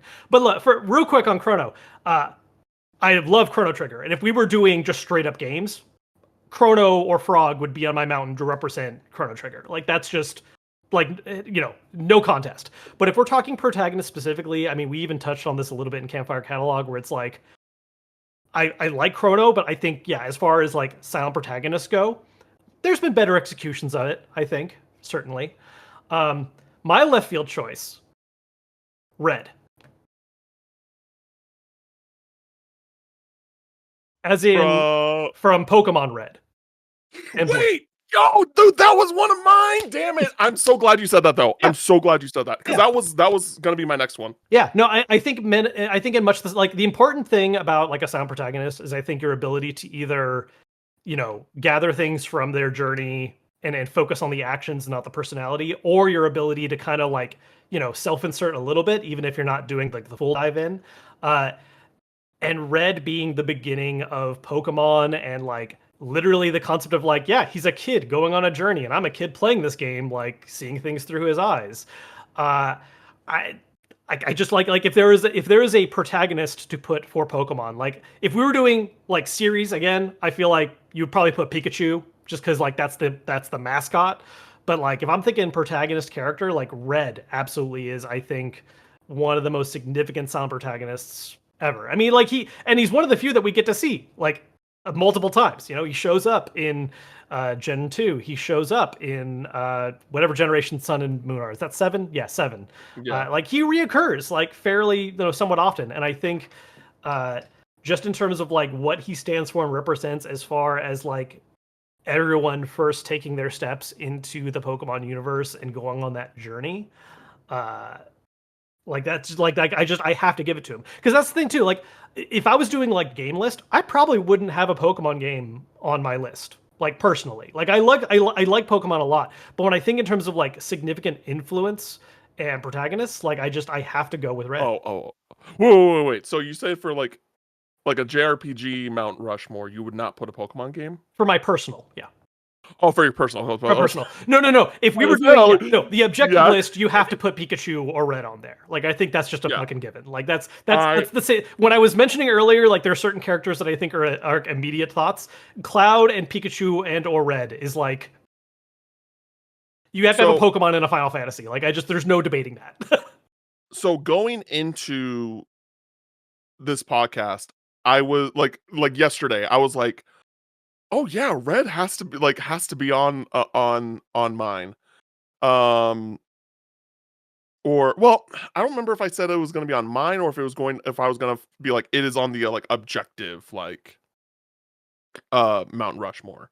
Right. So But you wouldn't put like you wouldn't put like gold as yours, just because I know specifically crystal is such a big thing for you. um, it's complicated. Sure.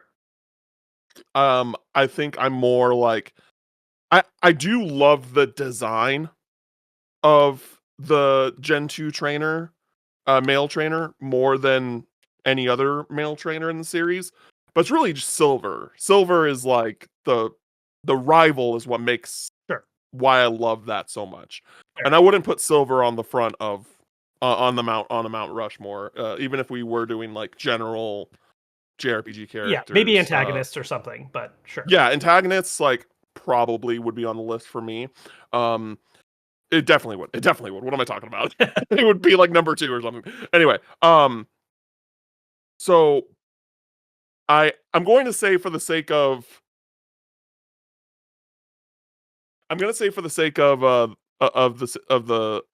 pod that I'm not putting red on my personal, but like I think that he is on it like objectively like uh so yeah, my third one is Sora. Surprise. Like Well, now I know what your 4 is. yeah, you probably Process of probably do. elimination on that one. Probably do. I've been waiting for a specific one that I thought you would have said by now. So it's set Um 4. no, yeah. Sora. Um I think that just like the way that Kingdom Hearts became like the third major pillar of Square, and has been for years now, and Sora has been like was like the most requested Smash character for the like since Brawl, basically. Like because at least speaking from my point of view as a Kingdom Hearts like lifelong Kingdom Hearts fan, when Snake came into Brawl, that was the moment where I thought that anything was possible. And that was the moment where I was like, Sora can be in Smash if Snake is in Smash. And so, knowing that I waited that long and it finally happened, and arguably the you know, I'm biased. There's always gonna be that bias there, but arguably the best character reveal in the series history. Oh, I mean, they built that up, like certainly. I've debated a few people in this because I do think it's the number one, especially because of the weighted expectations of like how long people wanted that to happen, and they knew that when they did that reveal, like the way they did that and kind of just did the build up of who that final character was going to be, Yeah. 100%. Okay. I'm glad you said it because I know that I was just like I'm biased. So No, I absolutely agree. I've debated because I've seen some people who argue like Sephiroth has the best reveal or Joker, and I'm like, Joker Joker maybe. was really good. Yeah, like Sephiroth had a cool intro, but like I don't think like in terms of like the hype meter build, I think it's very tough to beat that Sora one. Like Yeah. part of that maybe has to be the fact that you just have to be into Kingdom Hearts or understand the weight of like almost meme level how bad people wanted Sora in Smash. Like that like forever that was a thing, you know. Yeah. Uh like before we even knew guest characters were a thing, I feel like that it was like Sonic and Sora are like the two things everyone was asking for. Like the way I felt so vindicated when Sora was announced for Smash, not just when he was announced for Smash, but also because they revealed that he was when they did the voting poll way back when he was the number one Yes, he was. with a Absolutely. bullet, like with a bullet, Oh no, and it's and just like yeah, it was not a close like that was number one very clearly. Like yeah, and so yeah, except for Bayonetta was number one in like Europe, which was just so bizarre to me, I but love the whatever. accent. I don't know. What do you want? Like Yeah, no. I love Bayonetta. I'm not trying to shine Bayonetta, but like that was a weird thing. Like, huh, okay. Um, and so I'm not trying to make it all about Smash, but um, I think that Sora, I think Sora outside of Cloud is like the face of Square Enix. Like, I think that, and which is crazy considering he is a Disney property technically. right. But Sora, the way that he as a character encapsulates this level of like hope and optimism, and he really kind of feels. I mean, I wouldn't say like their personalities are complete one for one, but like kind of like the Luke Skywalker of like video games of like just Sure. this. Well, it's hero's journey, right? This is an Yeah, old storytelling established trope of like kind of like how you go from zero to hero a little bit, and yeah, like Sora absolutely is a major entry in that line of heroes. yeah, and I mean, what more is there to say? It's Sora. Like I feel like that it's like it's Sora. Of course he's gonna be on. And here's the thing. I even though Sora is on my Mount Rushmore, I think there can be an argument, depending on like what the picks are, that he's not on the collective, like between the two of us, or like in in general, right? Like Sure. I think that he is one that like could make it and be like that makes sense, and could not make it. But if like depending on what is replacing him, I could be like, okay, I can understand that as well. Yeah, I think there's But also a crowding issue of like if you're trying to have. I mean, at least I know when I build these kind of things, I'm trying to think a little bit diversity wise, and so like him and Cloud on the same one is rough for me. Like it's double hard to dipping. deny. Like, you're No, not he's wrong, but big it's for also sure. no. It's not even that Sora's big. It's hard to deny just like Square, like Square. The reason why like Square has such a prominent role here is just because Oh, they swear. they well, it's not even that they're Square. It's like they were the ones that took the jump on localizing their games in the Yeah. West like years ago. And like, if other companies did that, like Falcom, right? If like Falcom did that more often than they did to like a Square capacity, the West would probably be talking about trails like Final Fantasy and like Kingdom Hearts. Like, I think that it was all because of like what Square decided to do back, 40 years ago. And Yeah. so it's just one of those things where I don't think it's outrageous to say like, when we get down to the nitty gritty of it, that like the three that I have said so far, even though it's my personal, I think they all have a place on the the general one too. Like I think that there's arguments for all of them. Yeah. And like yeah, they're all like just like the faces or the mascots of those respective franchises, but like name me like a JRPG series that's bigger than Final Fantasy, Dragon Quest, and Kingdom Yeah. Hearts, and it's like that's hard to do. Yeah. Which, to be fair, Erdrick wasn't Square originally. That was Yeah, post correct. merger. That's Square Enix Correct. versus Square Soft. Uh, Yeah, correct. Um but yeah, so Sora. Good choice. Good choice. For my three, I feel like we've had a nice thematic tie here for each of our we did a Final Fantasy each, we did a Silent Protagonist each. So I'm gonna go with Boundless Optimism for my Okay. third choice. And I would like to emphasize again, personal Mount Rushmore. I am not Sure. trying to build an objective list here. Sure. I I have to put Ichiban. Like I have to. Like I can't. There's no universe where I'm asked to make a JRPG protagonist list and I don't put Ichiban Kasuga on there. Like that's just has to be. The man immediately like in one game he immediately skyrocketed to one of my favorite protagonists ever. Like not even putting a genre tag on there. Maybe not even putting a media tag. Not video game, not movie, not book, just protagonist.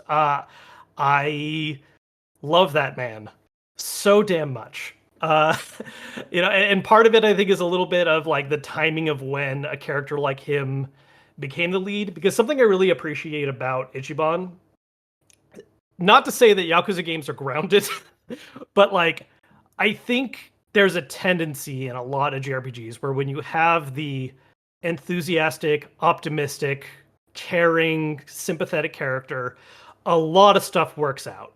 Like a lot of stuff is great for them, and like not that they don't go through their shit. Like there's going to be the drama, but there tends to be either a happy ending or some kind of general resolution. And I feel like Ichiban is a character who some things work out for him, but he gets his shit kicked in a lot. Like a lot, a lot. Hmm. Like the man extends so much grace to other characters, and it's not like, yeah, and because of the power of belief, everything went okay. And it's like, no, a lot of stuff doesn't work out. There are times where he kind of gives the benefit where he probably shouldn't have, but like he sticks with who he is as a character, and I really love that about him. That they're not afraid to uh like really like I don't like getting into deep spoilers, but like 7 especially within the framework of that game, for the most part he kind of just ends up worse than how he started. Really. Like things are better in general and he does like save the day. But in terms of his own personal goals and wishes, the man is not okay at the end of that game. Like things are very bad for him. Um, but he doesn't let go of who he is as a result of that, which is Mm. something that I think he, there's this archetype that we see very often, but the way it's handled within the context of like Yakuza, I really love him. Yeah, I love Ichiban as well. I think that Like a Dragon does an incredible job at like probably. I'm trying to think of like the last time I played a JRPG where it just like had such a strong story and built up such a strong main character. Yeah, like right from And the get it go. yeah, right from the get-go. And, even though like I will never not call him Sora if he was in the Yakuza, um he, it's one of those things where like he has this like he does have this charm and like he is that character that like you want to believe in things cuz he believes in that thing and like and that kind of not I don't want to say like blind optimism, but it's just like this level of hopefulness that you just like get inspired by. Yeah. Um and yeah, I think that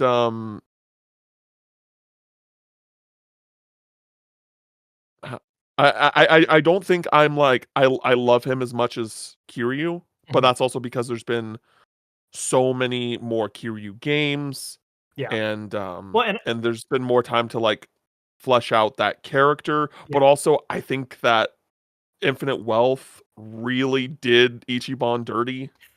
I mean, Infinite Wealth And did a so lot of things dirty, in my opinion. We've yes, had talks about this, and yes. that's a whole But other yeah. yeah.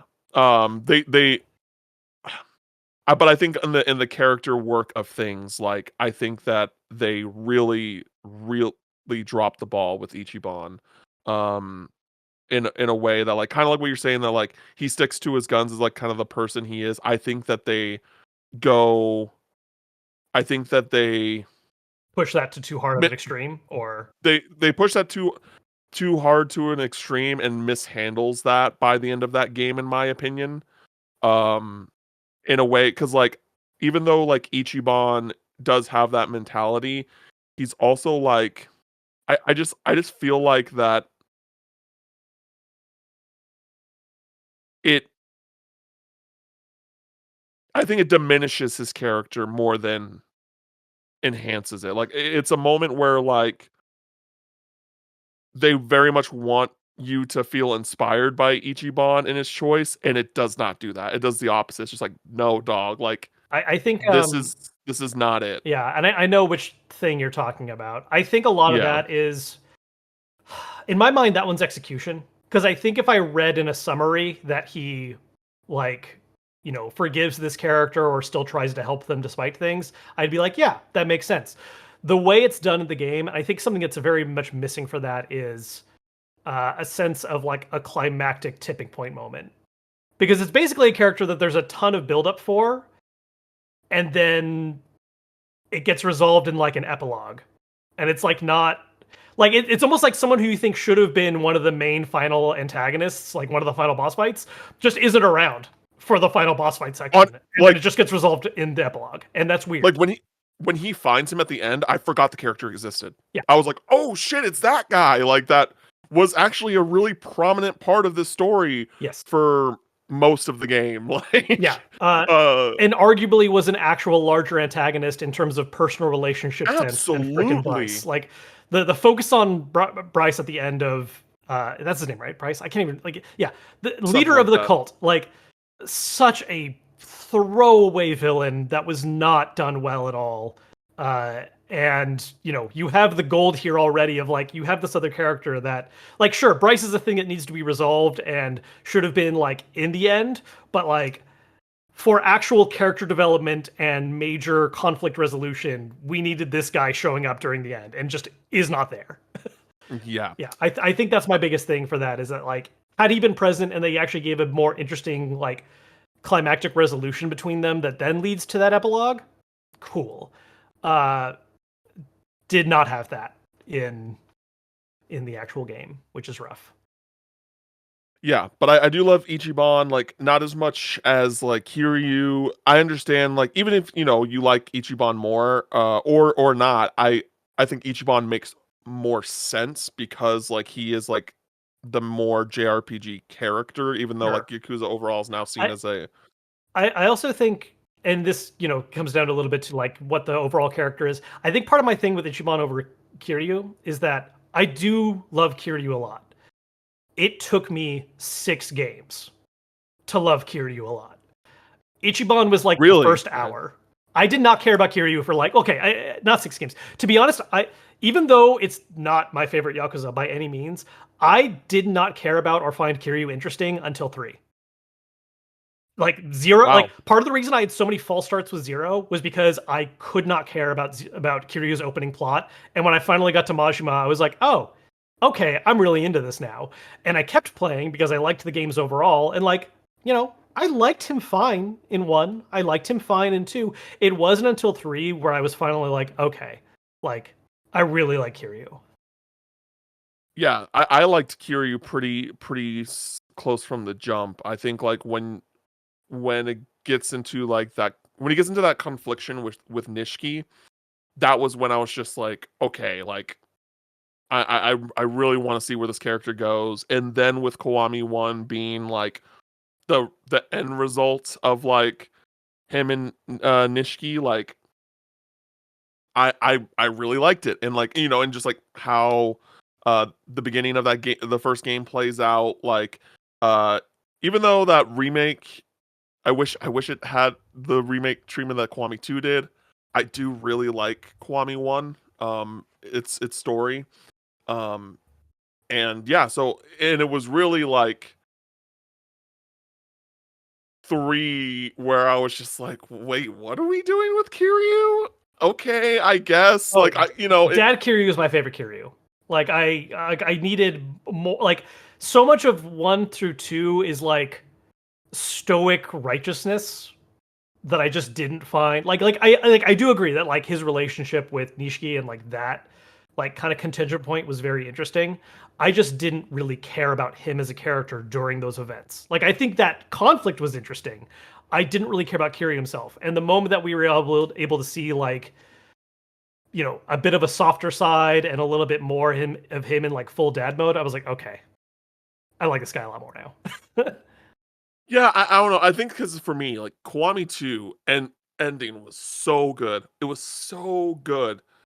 Uh and then Yakuza 3 happens and it just feels like none of that shit happened or mattered. Oh yeah, And like to be clear and again, it 3 has its put a really problem. Yeah. put a really bad taste in my mouth. Yeah, no, and I Um do not. I would not rank 3 in and of itself very high.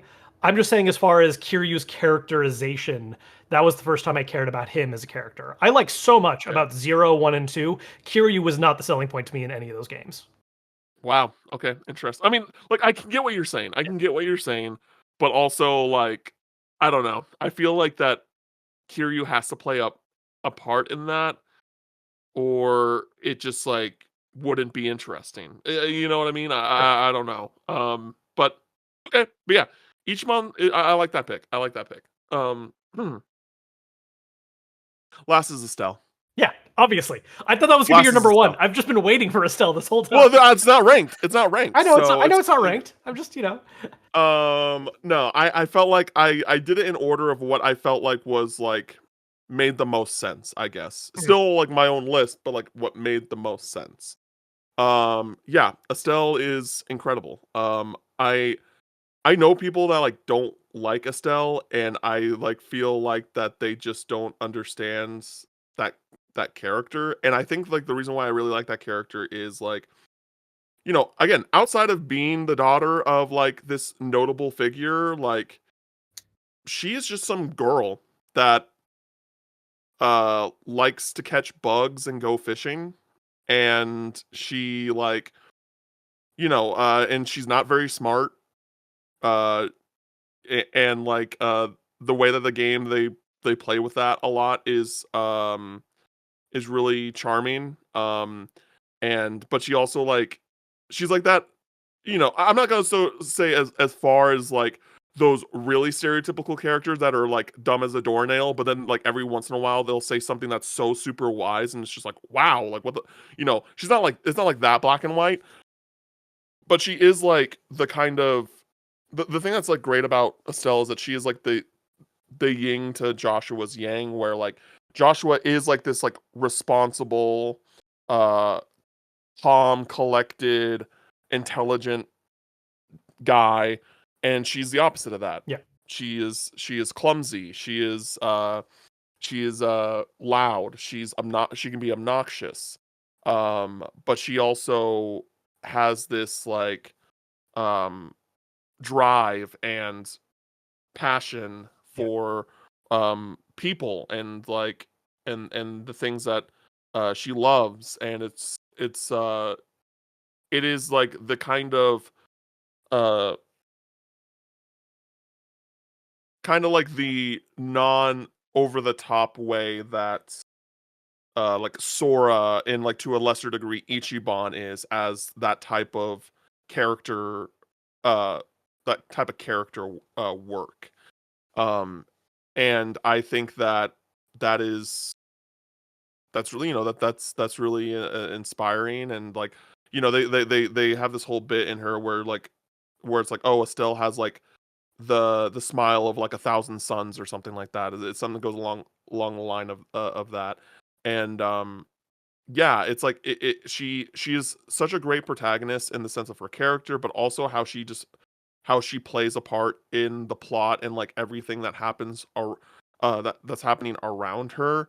She feels like this really kind of like this girl, like this character that you can like relate to, because she just feels kind of um because like in the first game it's like you're you're learning things as she's learning things, so she's just like really great like narrative device of a character.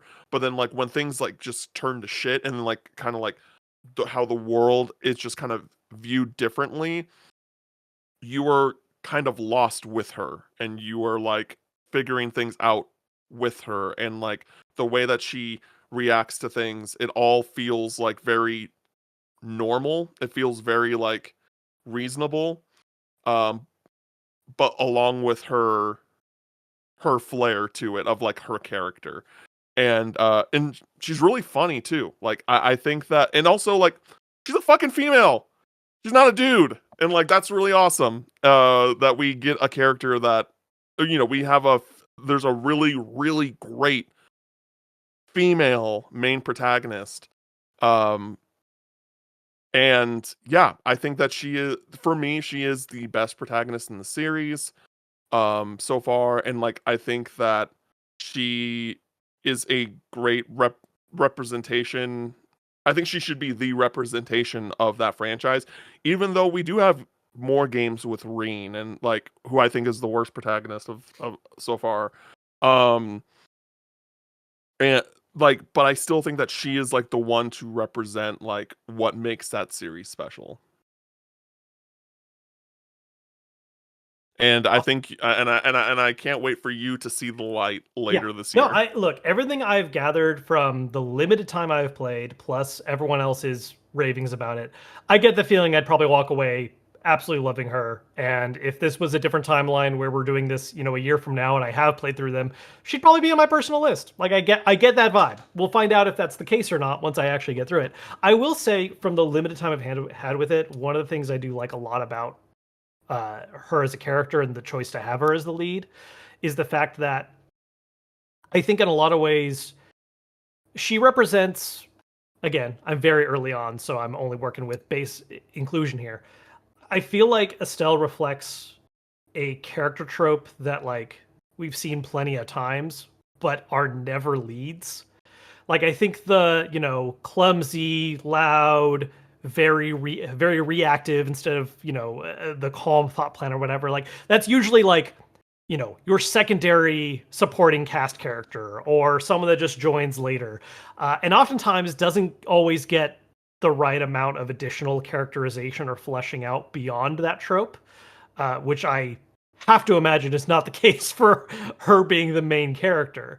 And that is something that I do like. I always enjoy having protagonists that are not like part of your cookie cutter. Like he didn't end up making the list for me, but someone I did consider for my Mount Rushmore was, um, uh, God, I keep wanting to say the wrong name. I keep wanting to say his voice actor's name for some reason.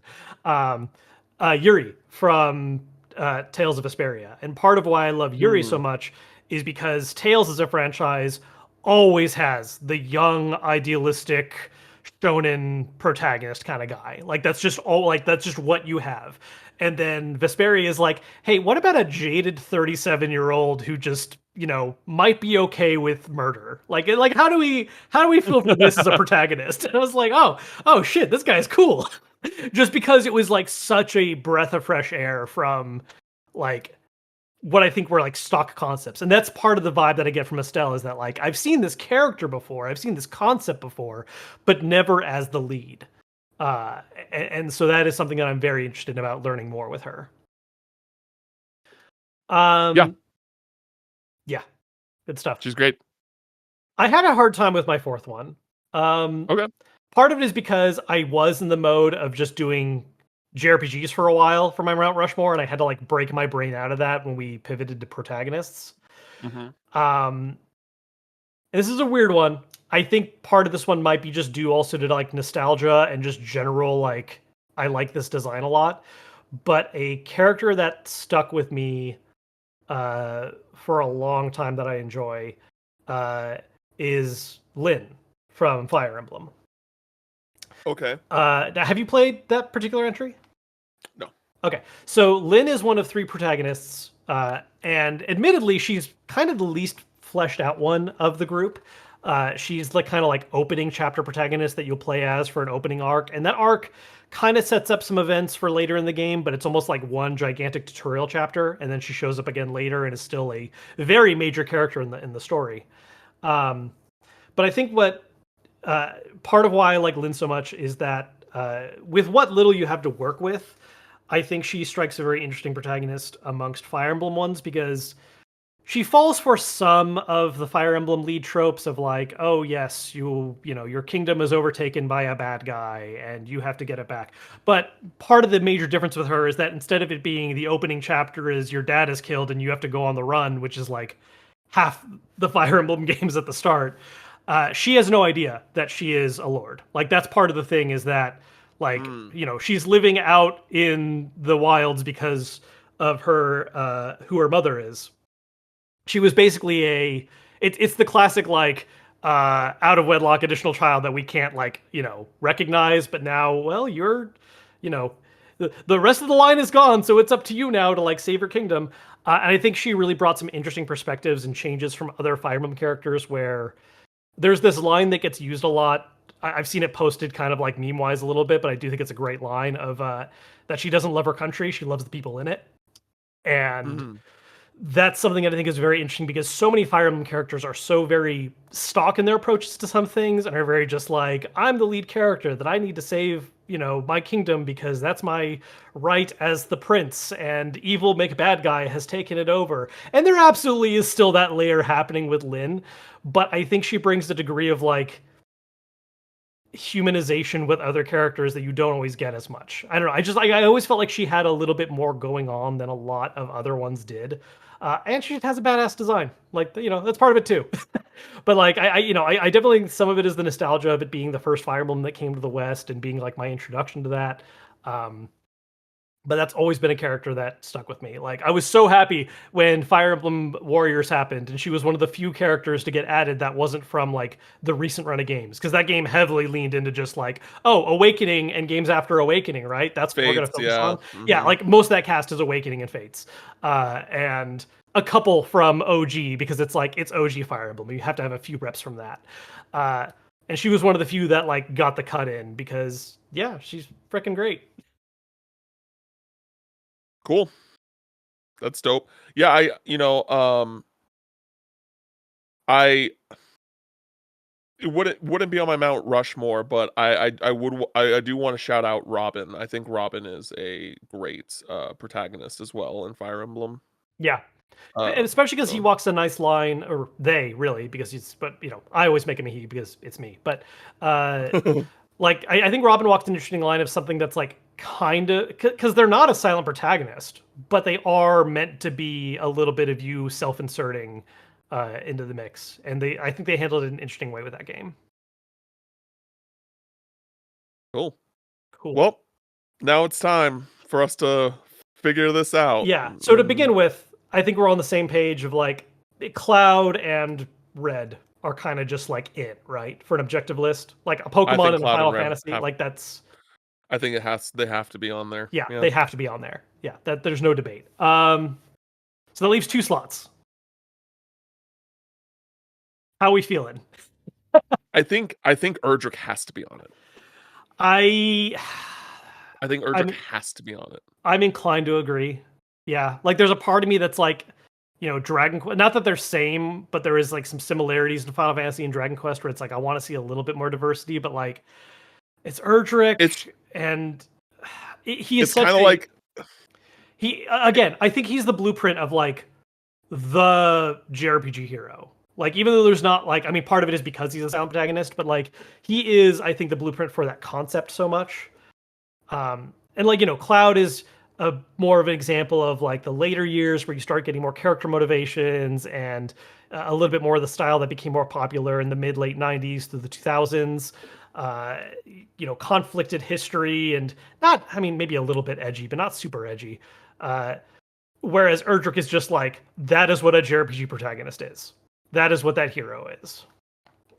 yeah, I just think that Dragon Quest part of it is like the history of it, right? Like 100%. Like it's Dragon Quest. Like you can't not have a hero on the Mount Rushmore of JRPG protagonists. Yeah. You just can't. Yeah, and I would even argue like characters I love, like I mean, literally Ichiban's like concept is what if a guy was so into Dragon Quest it became his personality and moral compass, like, Yeah, and so like that kind of ties back into that where it's like yeah he's a voiced character, but I think there's a lineage there that dates back to like oh yeah because like you want to be Erdrick.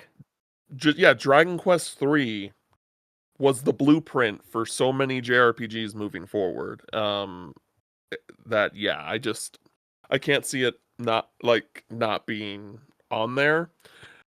So we agree with Erdrick I getting think Erdrick so. on there. I think so. I'm a little conflicted on it, but I think I think I can't come up with a good enough reason not to include him. Now here's the thing with this last slot. It's not going to be Sora. No.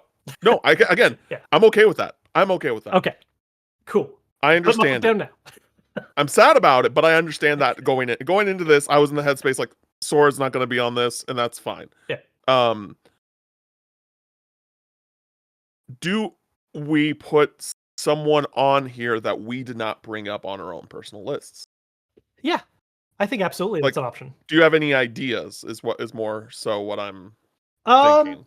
Yeah, so here's the problem, right, with protagonists, especially like, and this is also the issue with the silent ones, is that like so many are one-off games where it's like, Mhm. like I can talk about how big of a deal Persona is, but like, who do we then pick as like a specific Persona protagonist? I'm sure a lot of people would default to Joker, and I would heavily debate and push Oh yeah, against no. that. I think But it has like if we were to do a Persona main Persona or character, SMT, yeah, it would. I mean, it feels wrong to say just because like I haven't finished it, but I think it's the Fem MC from Persona 3 Portable. I mean, I love that. I love that pick. I don't know if I agree with like Why? building. I look, I love FemC, but like it's what? Go ahead. Go ahead. No, Sorry. no, go. So for me, it's like I'm saying like if there were to be a rep from Sure. Persona, it would be Fem MC. Which is Because wild. why do you think that? It is an exclusive path for one specific version of a game. Are we putting that into the discussion? Because I don't think that matters. I mean, if you're talking about something as a representative of a greater franchise on a whole, I absolutely think it does. I'm just saying, like, okay, here's my thing. One, like, yes, what you're saying is true. Like, you have to play specifically this version of Persona 3. You have to, you have to, which is readily available now. Like, it's not like that. It's like Oh yeah, yeah, yeah. not hard to access. Yeah, you can buy P3P on any major platform right now. Yeah. But like, here's the thing though. If Chrono Trigger was still only available on SNES and we thought that Chrono should be on it, would we put that into the argument? Like, oh, you can only play Chrono Trigger if you have a SNES. Like, No, you but understand what I'm I saying? see what you're saying, but it's also we're talking about a specific version of a game that has had 4 versions. You know what I mean? I Like I'm not understand. talking about like it'd be I, like if Chrono it's like if Chrono Trigger had a 4th version with a new character and we were like, "Oh, that character, that's who we're picking." Like that's it just feels a little more awkward because it's like it is such a specific situation. I think we're going deep into this, Yeah. you know, like for characters, protagonists that we're ultimately not going to pick. Yeah. But I do think that from what I have played of Persona 3, and I'm just going through my own personal experiences, that like I think that as someone who really loved Persona 4 and 5 and loved them for their protagonists and things like that, and then I played 3 initially back on the PS3 or whatever, like I played the PS2 version or whatever. I was really distracted from my overall enjoyment of that game because of how bland the Persona 3 protagonist was. Yeah, which is kind of part of the Com- point, but but no, that see, stick with me now because yeah. you're on the same like wavelength as me. And then playing Persona 3 Reload, I I appreciated the game more and I appreciated the main character more because like of the themes and what that story is trying to tell, the narrative. But what makes the Femme MC so good is because she is the Polar opposite. antithesis of that. Yeah. She is the antithesis of like, hey, this world sucks. It's dreary. It's depressing. It's low energy. And then you have this bubbly, optimistic, like, female main character. Because not only is like the male MC like very lifeless, the cast is depressed for most of Oh the yeah. game too. No, So it's that just like, game's whole plot is depression. so she is like this shining beacon that exists in this Yeah. world, and you have and like it's all portrayed so well through the dialogue, like through like she is like one of the best examples of a silent protagonist Yeah. Look, because I of like how they use the dialogue to portray her character. I agree with a And lot of what you're saying, buddy. Here's the thing. Here's the thing. I Like don't you're care. not wrong. Like you're not wrong. Like look, if I was just personally ranking like silent persona protagonists, yeah, like Femc would probably be at the top. But if we're talking about building out a Mount Rushmore of JRPG protagonists and that's the rep we go with, like I don't see it. I'm sorry. Like it's a very strange pick. I don't think that because okay. So are we just I get okay, so to a certain extent, I get what you're saying because we were talking about this with Cloud, right? Like that, Cloud is the face of Final Fantasy. Final Fantasy 7 may not even be most people's favorite Final Fantasy. Yeah. That type. I mean, Persona 3 is not my favorite Persona, Yeah. but I still think she's the best. You know what I mean? But like the thing is, like, I don't. To me, that like it's kind of like I'm being a bit hypocritical, where it's just like, well, if we were to pick a Persona MC, then we would probably pick Joker because he's the most well-known one. But that doesn't sit right with me. Like, you know what I mean? Right. So ultimately, as we said before, not picking any of them, but I really would love to delve into this conversation about the Persona stuff in a future episode because this is like probably one of our more divisive opinions since we started this podcast, and I would like to dive into that more in a topic that fits that. Um, so okay, so where do we go without that then? Like where without Persona, or Yeah. we? Well, and here's the issue too, right? Is I think part of where we're running into a little bit of friction here is how we define like what the criteria is for a Mount Rushmore pick, right? Because like Mm-hmm. personal one is whatever you want at the end of the day. It's like what you know, what characters resonate with you, what characters, right? But if we're talking about Yeah, like an objective Mount Rushmore, I think it's kind of a balance of things, right? Like I understand wanting to pick someone that you think is a great protagonist, but I do think there has to be a little respect too to like iconicness a bit. I don't think iconicness alone is like the measure because yeah. what Iconicness, it yeah, history. it's a balance of multiple things. And that's why I would say like yeah, like I get Joker being an iconic pick for a lot of people, but I don't think that's an overall strong enough pick, especially if we're limited to 4 characters across the whole history of JRPGs. Yeah. Um Um, but the thing is that mm, so here's a couple thoughts from me. here. Okay, go Like ahead. just Go ahead. and I'm gonna say something that I think you're gonna like one of the things I say, and maybe you're not Okay. expecting me to say it. From what I know, and from what I see of the current landscape of like where JRPGs are and where they are going, I think Mm-hmm. there's a very strong argument for number 4 to be Estelle. Really? I think so. I think Trails as Hmm. a franchise is one that's really coming into its own more and more, and I think the recognition that Falcom's been waiting for is like finally happening. And if there's a character to pick for that franchise, it's her. I think there's also an argument in a similar vein for like Adol maybe, but like that doesn't fully sit right with me. I think Adol lines up too much with a lot of other characters we've already talked about, and Adol's also just like like not super interesting yeah, no, character. he's the hero archetype, but a little more boring. He's a guy that keeps finding himself in weird situations and just deals with it. Yeah, no, he is a narrative device for players to like Yeah, get he's through Link with other. dialogue. Yeah, yeah. They try and give him backstory, but nothing that really makes it super interesting, Yeah, TBH. yeah, But it's yeah. The driving um, motivation is other people's stuff. Um, here's what I'll say about that. I can't, in good conscience, I think, agree with that. Like, in the sense of just like putting Estelle there. I mean, I would I certainly love put her before Trails. P3.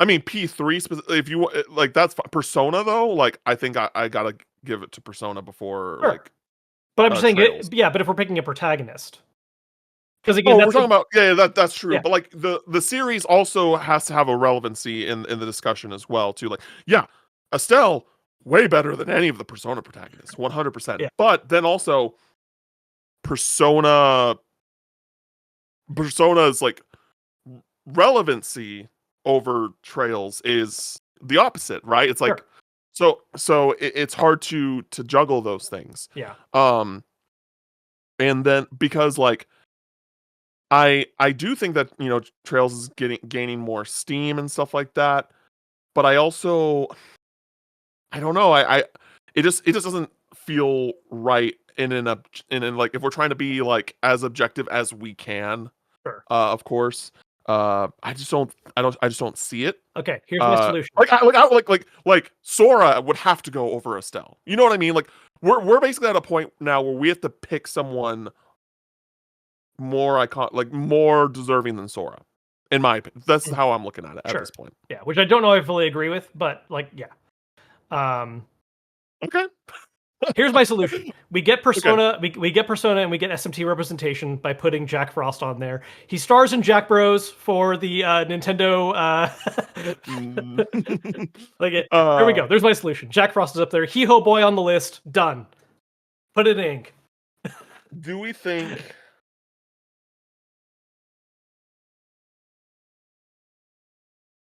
Because what are your thoughts what are your thoughts on Marth?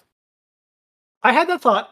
I did. I think Marth is tough because I think Marth. It feels like it feels like we're picking Erdrick again, but worse. You know what I mean? Okay. Like I feel like Okay. Marth is like the blueprint for Fire Emblem protagonists who all got a lot more interesting very quickly. Because Marth is Mm. definitely the most bare bones, just like I'm the prince of this kingdom and stuff went down and I Mhm. have to Mhm. save my people. And like it's like cool. Dude, do you have any personality traits beyond this? No. um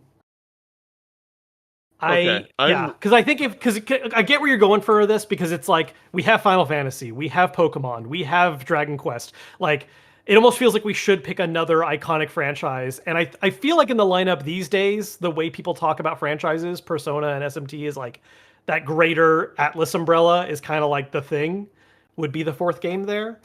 Um, but it's just hard for me to pick any of those protagonists, I think.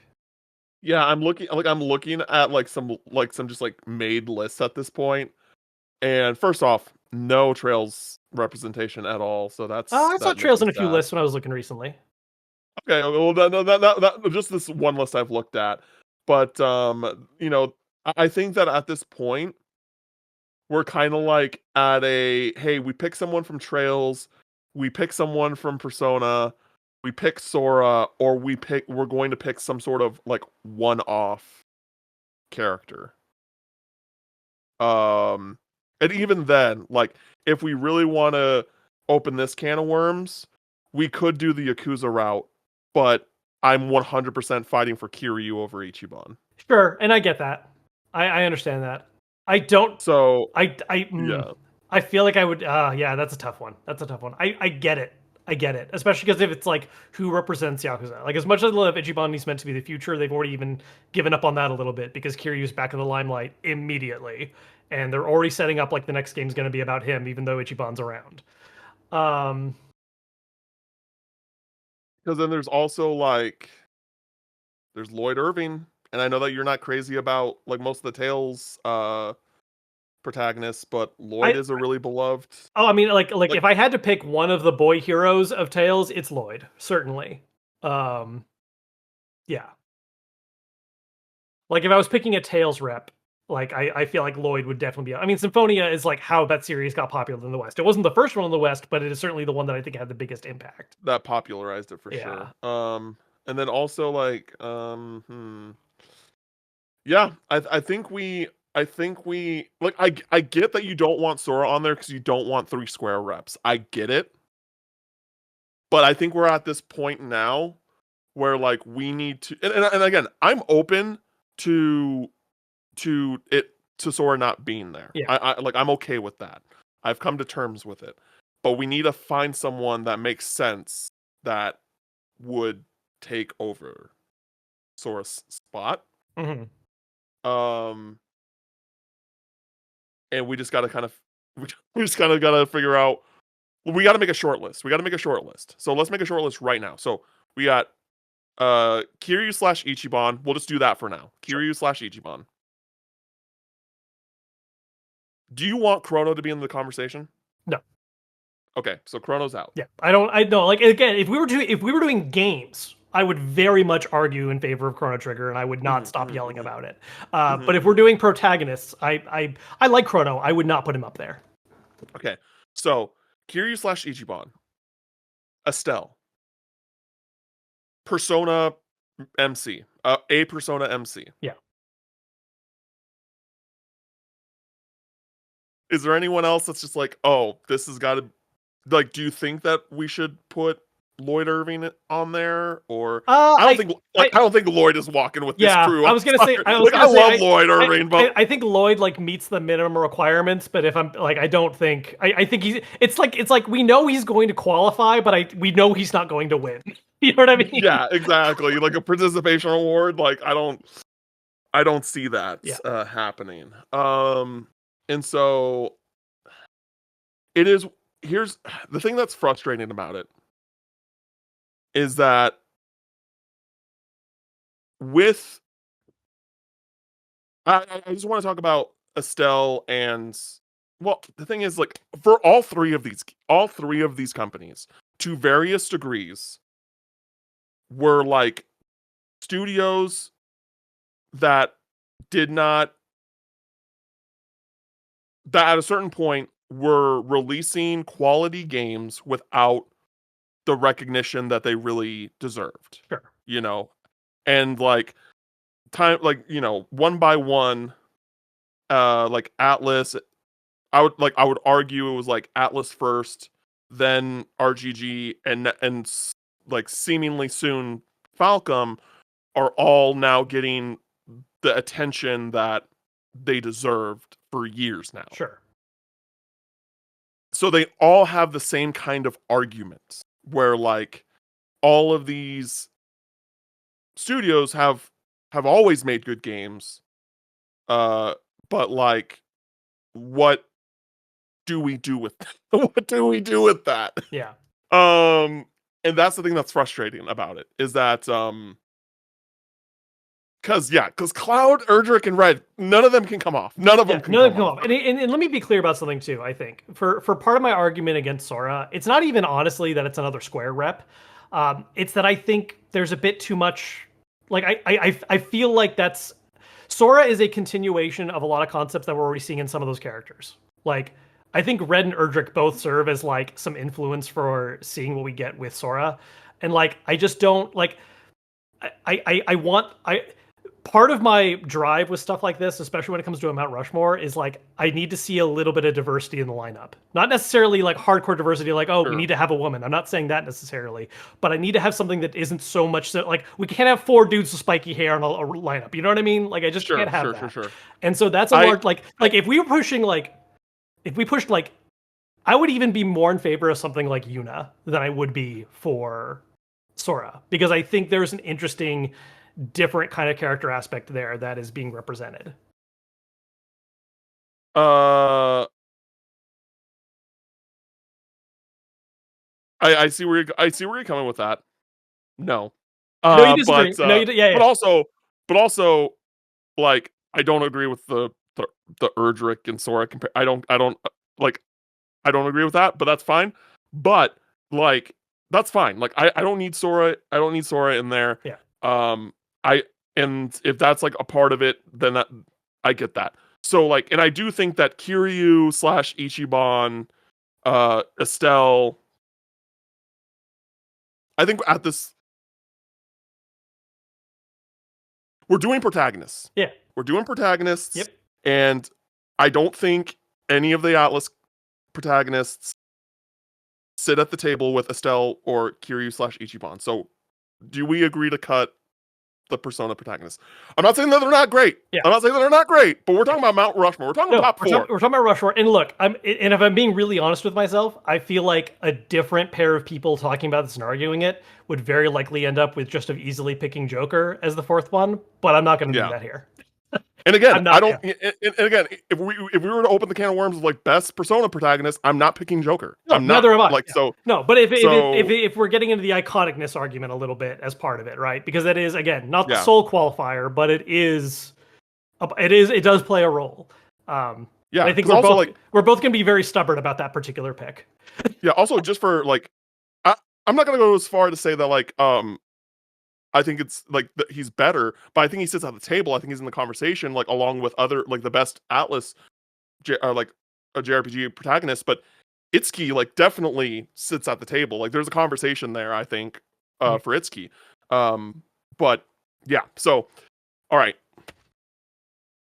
Persona protagonist gone. So we got Kiryu, Ichiban, and Estelle. Now here's the thing. I think that Kiryu Kazuma is in the conversation of like I don't want to be too hyperbolic, because like if we really open that can of the worms, what does it look like? But I think confidently he is in the conversation of top 25 best game protagonists of all time, like period. And I think that but with that in mind, I don't see him as a JRPG protagonist. Yeah, it's tough, right? I just like, don't. Well, and it's tough because it's like I feel like you can't argue that Ichiban is not a JRPG protagonist because they He very is. hardcore lean into the formula. But He then, is. and like I do personally ascribe to the idea that Yakuza overall, even the beat 'em ups, can be described as a JRPG. I'm usually a lot more forgiving with my definitions of things.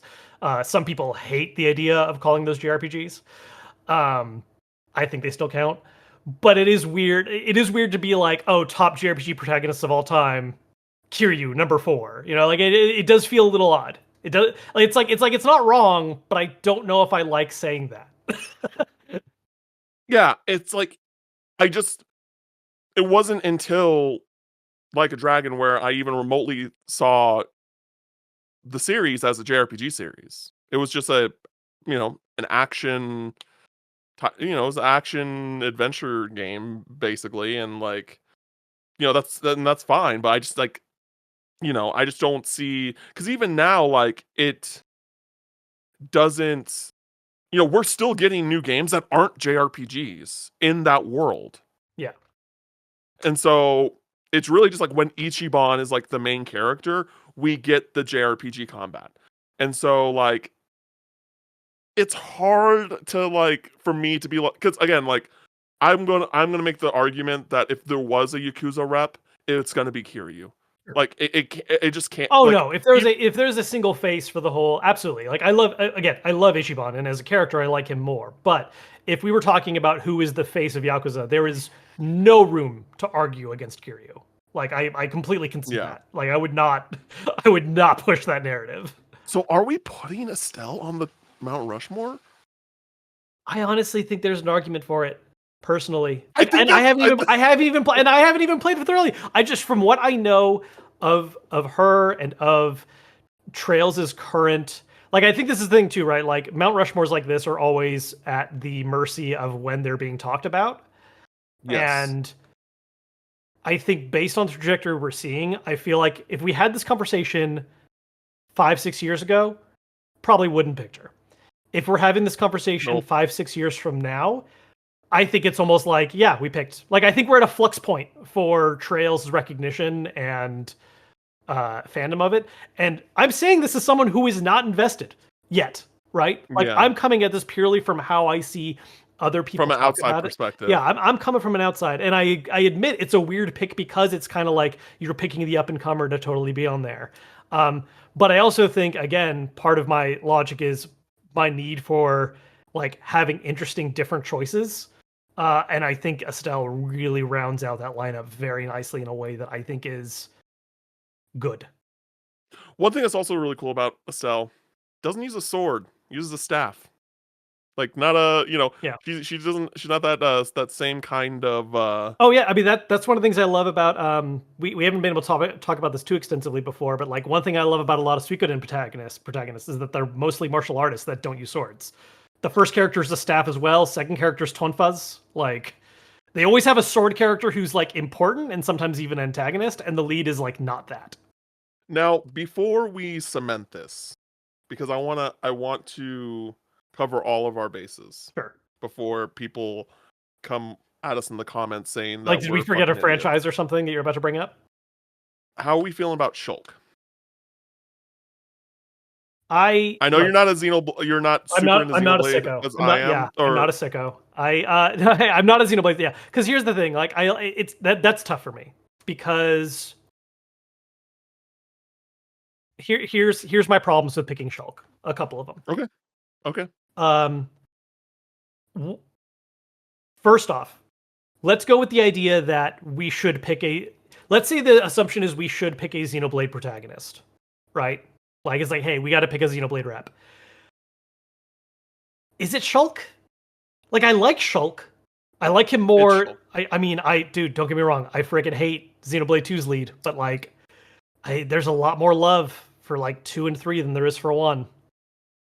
I don't. I think that is because I think that is recency bias. I think it is Sure. because Well, a I think bit. it's because I mean, 2 no is no no, but literally like, what grew the well, current audience. I know, but hear me out. As someone who loves Xenoblade 2 and like probably thinks like Xenoblade 1 is my least favorite, I think it is Shulk. If it is anyone, I think that how Shulk plays a role into. Did you play all of Xenoblade Yes. 1? Yes. The way that The only Shulk thing I haven't plays played is the DLC for into 3.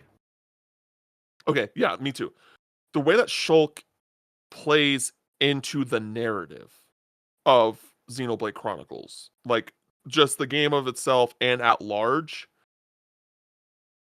he is the he is the face of that franchise, and I don't think anything will ever change to where that is not the case because of how integral like Shulk's like literal identity is Sure. plays into the narrative of Xenoblade Chronicles.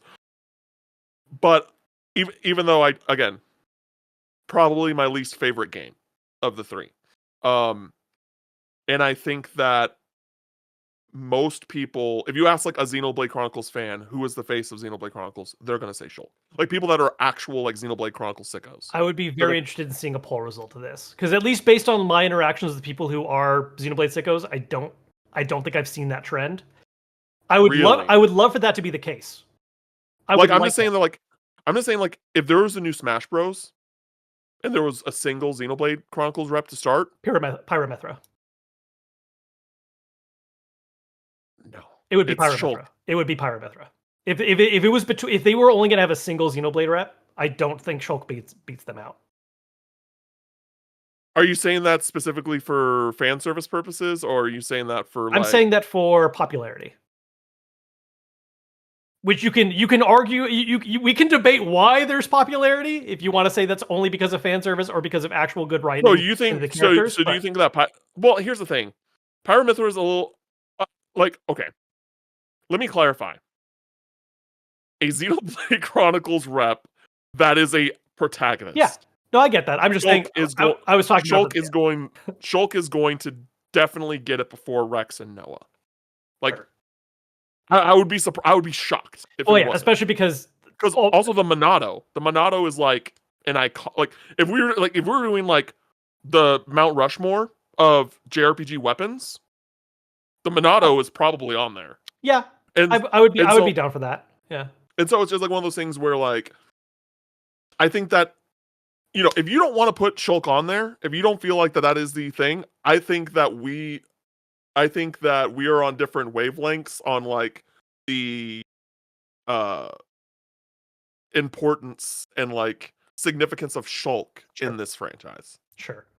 I yeah, And so if you don't, I just want to cover our bases so that no, because I I get you. know that there are people who be like, y'all didn't mention Shulk. Yeah. Where's Shulk? No, for sure, and like in Xenoblade in general, like we didn't talk about Xenoblade at all, like this Yeah, whole or recording. So like, Xeno in yeah. general. Well, I will say I did debate for a little bit Fei Fang Wong, but like that didn't end up happening.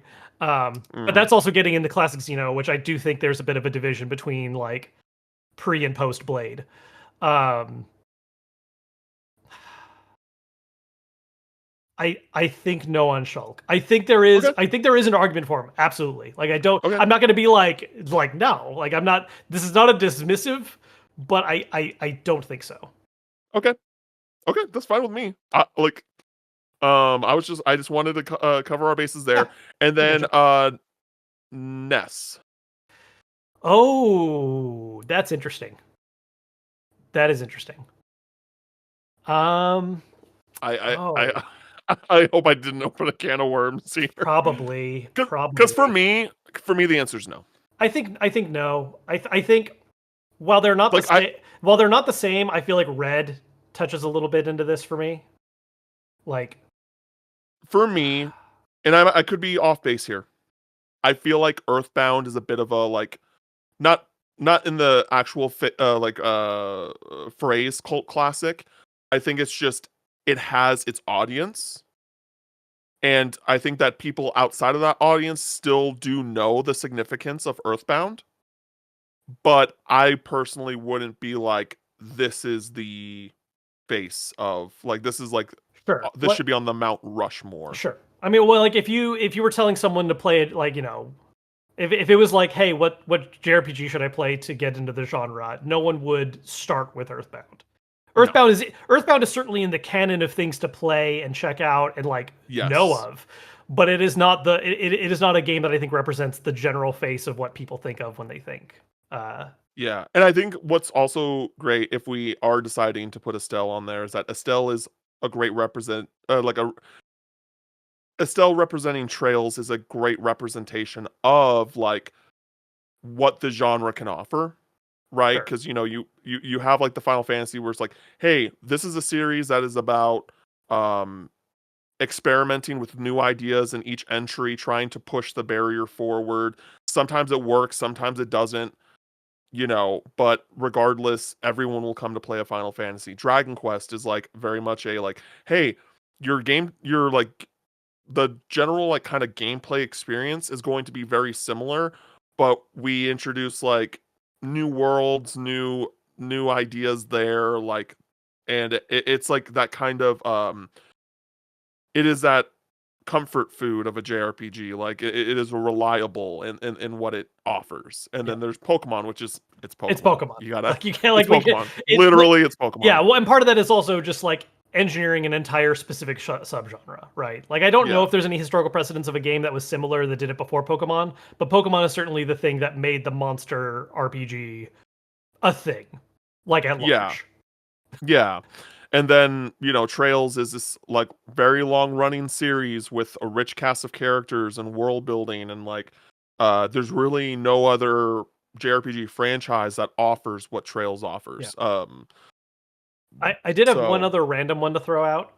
And I okay. don't think I would put I don't think I would vote this, but it's similar to your like I feel like we should bring it up. This gets a little bit into action JRPGs. Yeah, Kingdom Hearts is action Yeah, fair. JRPG. Yeah, but I would Yeah, say yeah. this leans harder in the action direction though. 2B. No. Just like immediate no. No, absolutely not. I'm sorry. I like listen, I like people like Nier and like that's cool. And I played Automata and 2B was cool. Like she's fine. Yeah, Like I wasn't particularly blown away with her as a character right. personally. Um I don't know if that's hearsay or not hearsay but blasphemy or something like that, Heresy. but Yeah, heresy heresy? or Yeah. yeah. Yeah.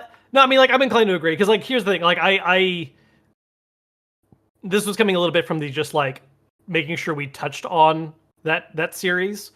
Yes. Because like if there is a iconic face that has become, even though it's technically the last game to release timeline wise, uh, 2B is certainly the breakout like representative character for Nier. Even though I personally prefer, I Emil. like the first Nier game more than like Automata. Like the remake Oh, of the first Nier, I like more.